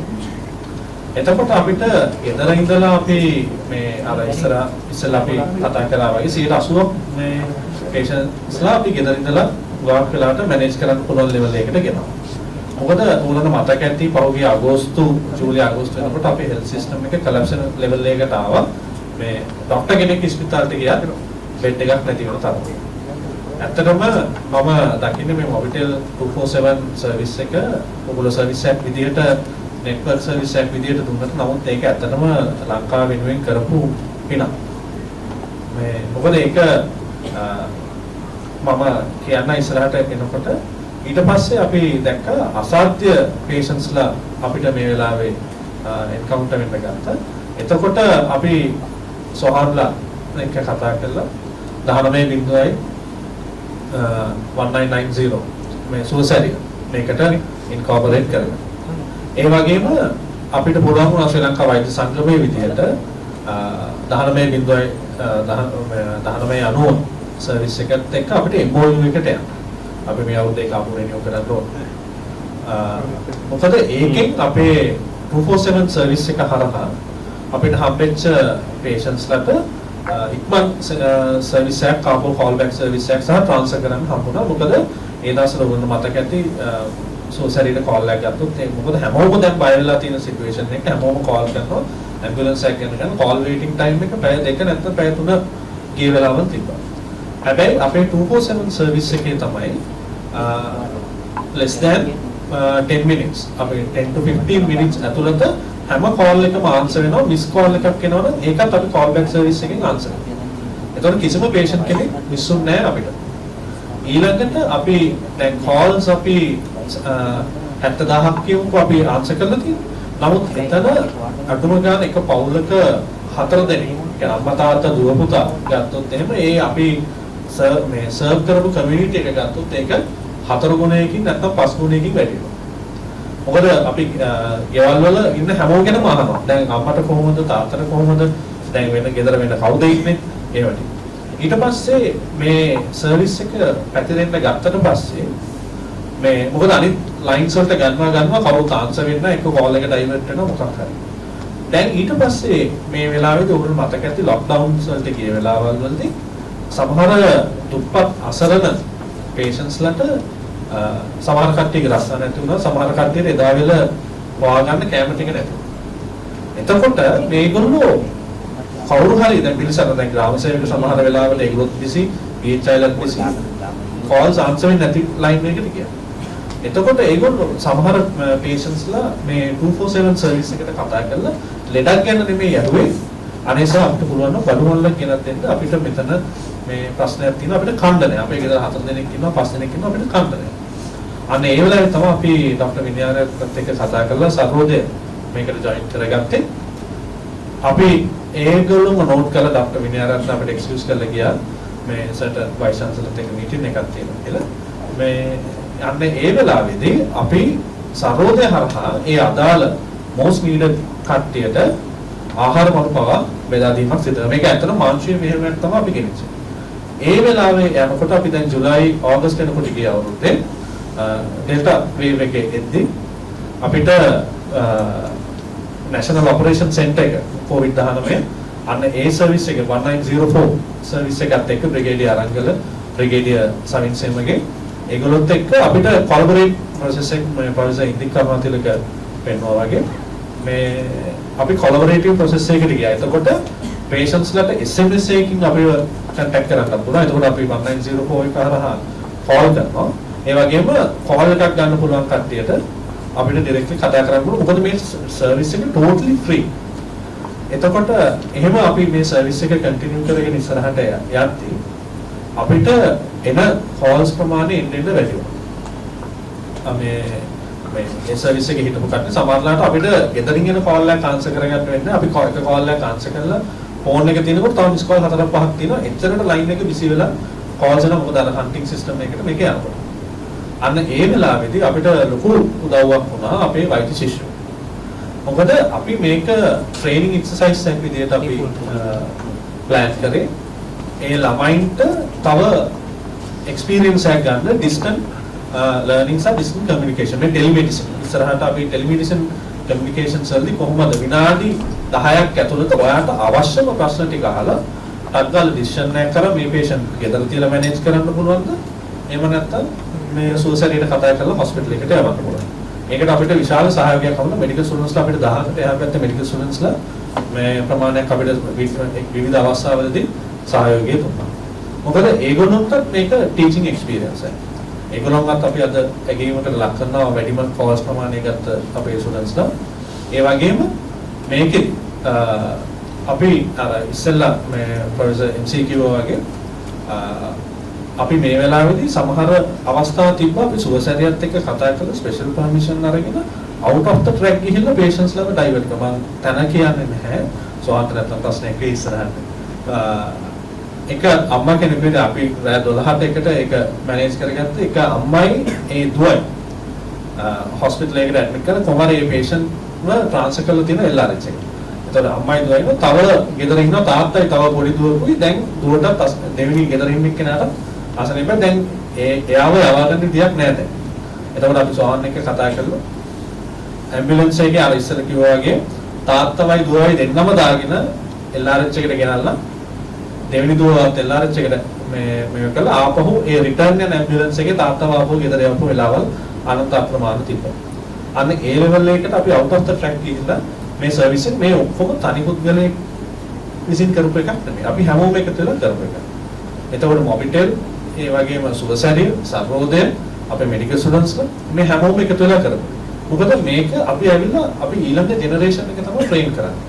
දැන් මේ ડોક્ટર PJC ડોક્ટર කල්යාණි ඉන්නවනේ ඒගොල්ලෝ ට්‍රේන් කරා ප්‍රොෆෙසර් ඉන්දික ડોક્ટર ආනිෆා ඒගොල්ලෝ. දැන් ඊළඟට ඒගොල්ලෝ අපිව ට්‍රේන් කරනවා. දැන් අපි ඊළඟට අපේ ඊළඟ ජෙනරේෂන් එක ට්‍රේන් කරනවා. මොකද මේක ජෙනරේෂන් එක ට්‍රේන් කර යනකොට මේක නැෂනල් සර්විස් එකක්. මොකද ඕන වෙලාවක මේ වොලන්ටරිසම් ඒ කියන්නේ ස්වේච්ඡාවෙන් ඉදිරිපත් වීම තමයි අපි මෙතෙන්දී පුරුදු කරන්නේ. මොකද ඒක දැන් එන්න අඩු වෙන හින්දා. ඇත්තටම මම විශේෂයෙන්ම ඇත්තටම සන්තෝෂ වෙනවා අපේ මෙඩිකල් ස්ටුඩන්ට්ස්ලා. මොකද මේ කොච්චර ඒගොල්ලෝගේ ක්ලිනිකල් ට්‍රේනින්ග්ස් ඊළඟට කැෂුවල්ටි නයිට්ස් එක්සෑම්ස් ඒ ඔක්කොම තිබ්බා.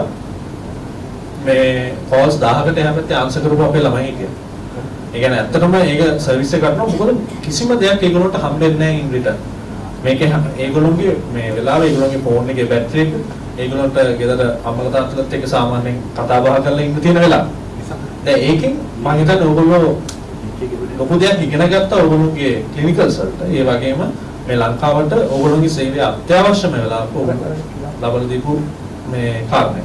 එතකොට මම විශේෂයෙන්ම ස්තුතිවන්ත වෙනවා අපේ මොබිටෙල් ලොකු පිනක් මේ සර්විස් එක අපි දිගටම ඔයගොල්ලොත් එක්කම ඉස්සරහට ගෙනියනවා. ඒ වගේම සෝසරිය ඒ වගේම සර්වෝදය සහ අනිකුත් පාර්ශව විශේෂයෙන් මතක් කරන්න ඕනේ බ්‍රිගේඩියර් අරංගල 1904 එකේ National Operation Center එකේ අපිට විශාල සහයෝගයක් ලබා දුන්නා. මේ ක්‍රියාන්විතය 247 එකයි 1904 කොවිඩ් වර්ධනය සඳහා බොහොම ස්තුතියි.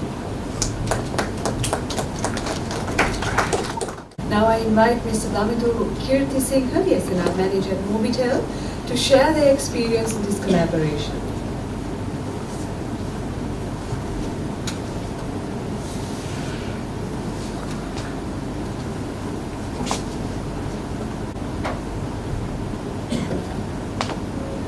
Thank you, ladies and gentlemen. I'll keep my words very briefly. First of all, thank you everybody, SLMA and all the other stakeholders for giving us the opportunity and the space to contribute in the manner that we did. When the call literally came to us to help in this endeavor, we had the senior management team intent was very much to support it, and we as Mobitel had the technical know-how, the ICT or information communication technology infrastructure and the technologies to do and deliver this. So the company, from the management to the technical side, was very keen to deliver its responsibilities. In doing this, it's wrong to say that Mobitel did this alone. We had the support of all the telecom companies in the country, as well as all the other stakeholders, the multi-phase stakeholders from Suez area to the SLMA. Actually what we did was like the plate on which the cake was done. So the cake was actually the responsibility of all the others. It was a pleasure that we could at least deliver the plate, so to say.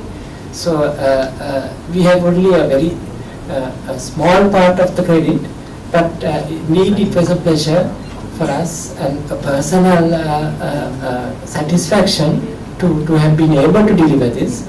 So our message is, in doing this we have got a lot of learnings about handling the load, as well as your valuable comments and requests to modify and accommodate new features is something learning for us.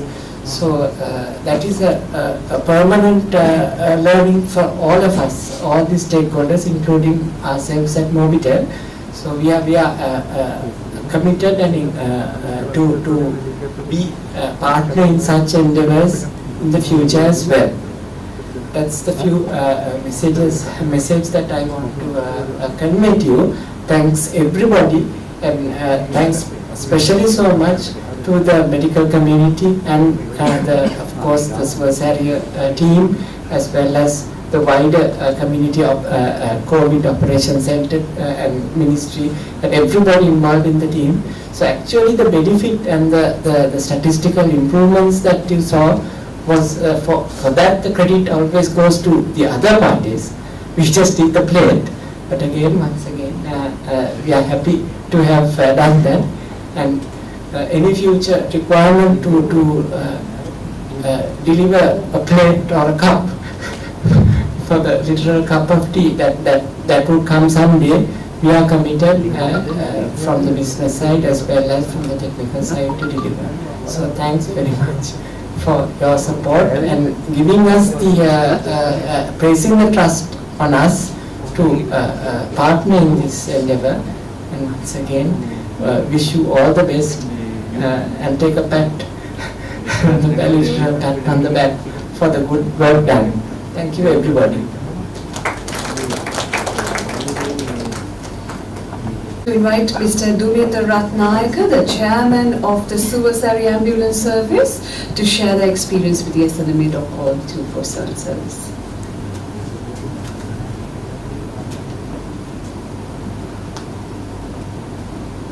Just started 12 noon, so it's afternoon. I think Professor Karunatilaka, Professor Veera Singh, and Dr. Ruiz, Hanifa, everybody thanked 1990 for being there, but actually 1990 has to thank SLMA. 1990 was set up many years ago in 2015. I was instrumental in that at the beginning. It was I and Professor Asita Silva who took this idea to Dr. Harsha De Silva and said we need to set up an ambulance service in this country because we lack that. And obviously without Dr. Harsha De Silva, many people accuse him for singing that song a lot in politics, but without him it would have never happened. Obviously with him we approached the Indian government for support, and they gave us the funding, which no strings attached, none whatsoever, though there were many accusations.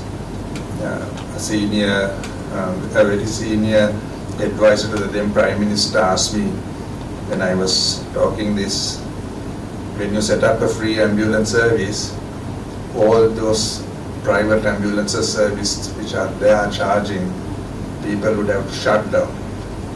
And my answer was to him is that if a private free charging ambulance service cannot compete with a free ambulance service, then they should shut down because they don't deserve to be there.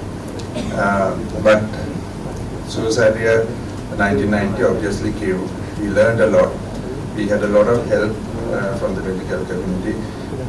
Dr. Srilal was one of the strengths. I and Dr. Srilal, now Sohan and Dr. Srilal, we never knew each other. He volunteered to come and help us. And obviously we latched on to him like a leech. And we grew, we learned. The most important thing we did was we brought in a lot of technology into the service. And through technology, we achieved a lot of efficiencies. We were managing at that time, even now, average 8 to 14 minutes response. So in that process, we decided that we will never triage a call when a call lands on us. We would respond because response time was critical. And triaging will spend minutes trying to ascertain whether an ambulance should be dispatched or not. And in most instances, the patient party who would call would not be capable or knowledgeable enough to explain what that illness is. And that worked well. We would have wasted about 10% of ambulance dispatches, but that was fine. And pre-COVID, at that time, we were getting about 5,000 calls. We were averaging about 800 to 1,000 dispatches a day. And then COVID happened. The initial stage we managed, that was the 2020 during the curfew. There wasn't serious number of cases, but when the Delta wave hit is when everything went haywire. Just one mistake that Dr. Sajjan said, we were answering calls within the first 10 minutes. I mean, we've always been proud of that. But it took more than 1.5 hours, sometimes even 2 to 3 hours for us to dispatch an ambulance because the load that came was too much. That was also whilst people would still get heart attacks, people would still meet in accidents, people would still, fall unconscious. So we had to also reserve a certain amount of ambulances to respond to the usual normal emergencies that came. And we were discussing that we would need, in fact, even with Dr. Srilal, we were discussing that we would need to start triaging because otherwise it would be impossible. Because most of the cases that we responded to, we found did not need hospitalization. And it's when Professor Karunatilaka came into the picture, right? He contacted us actually.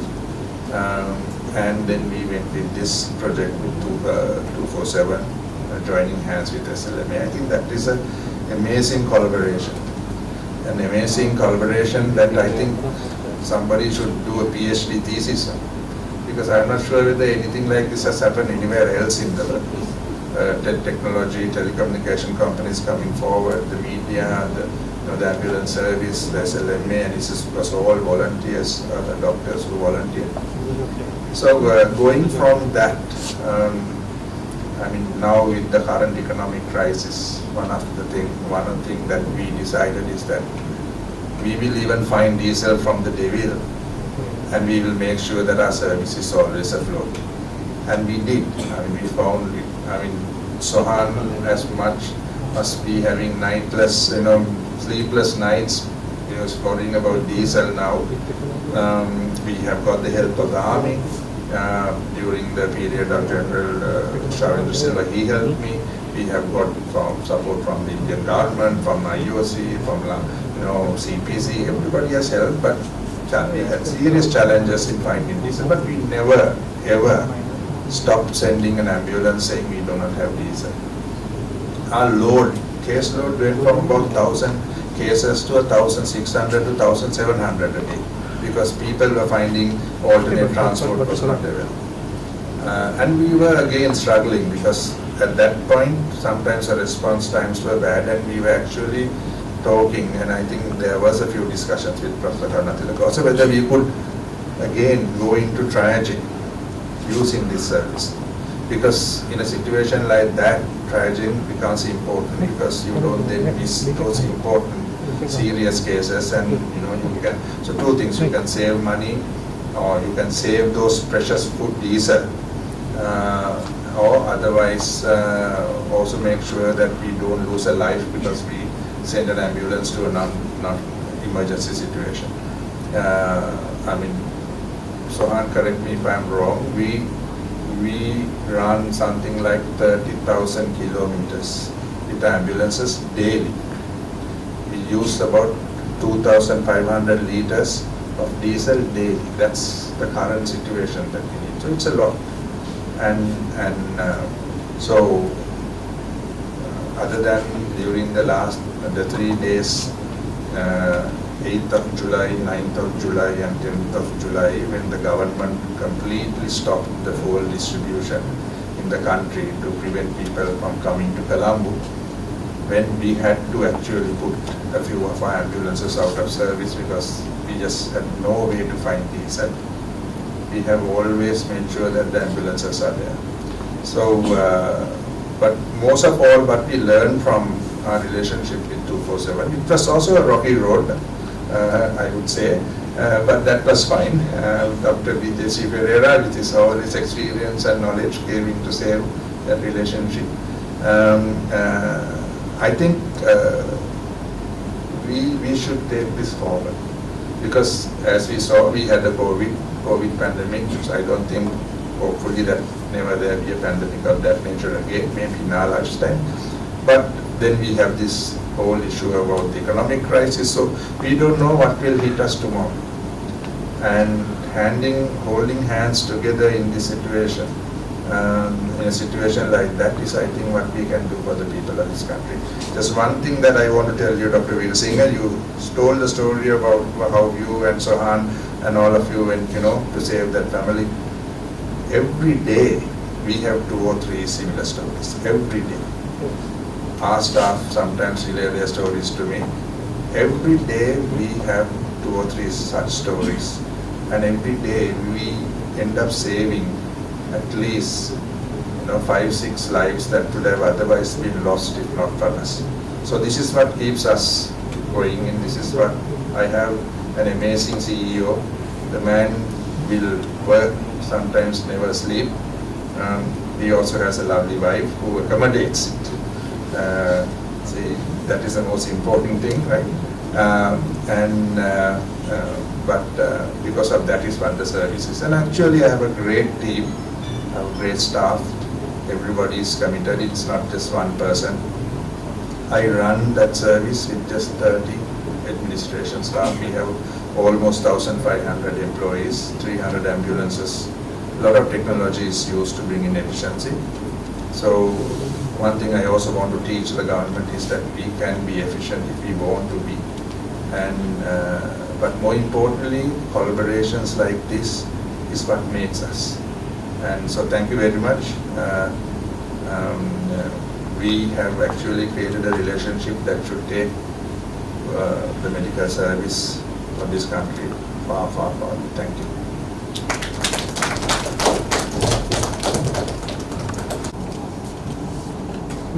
Sir, I will represent the committee.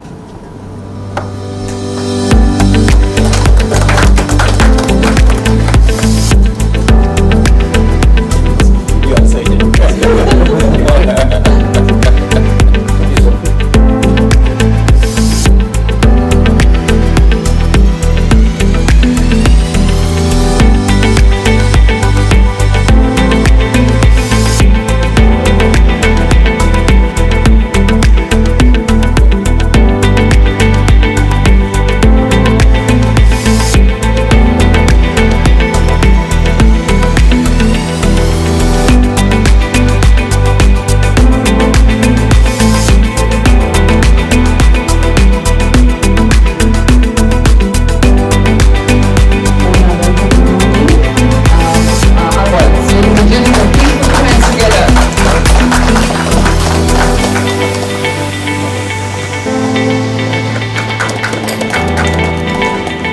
Professor Indira Karnazalaka,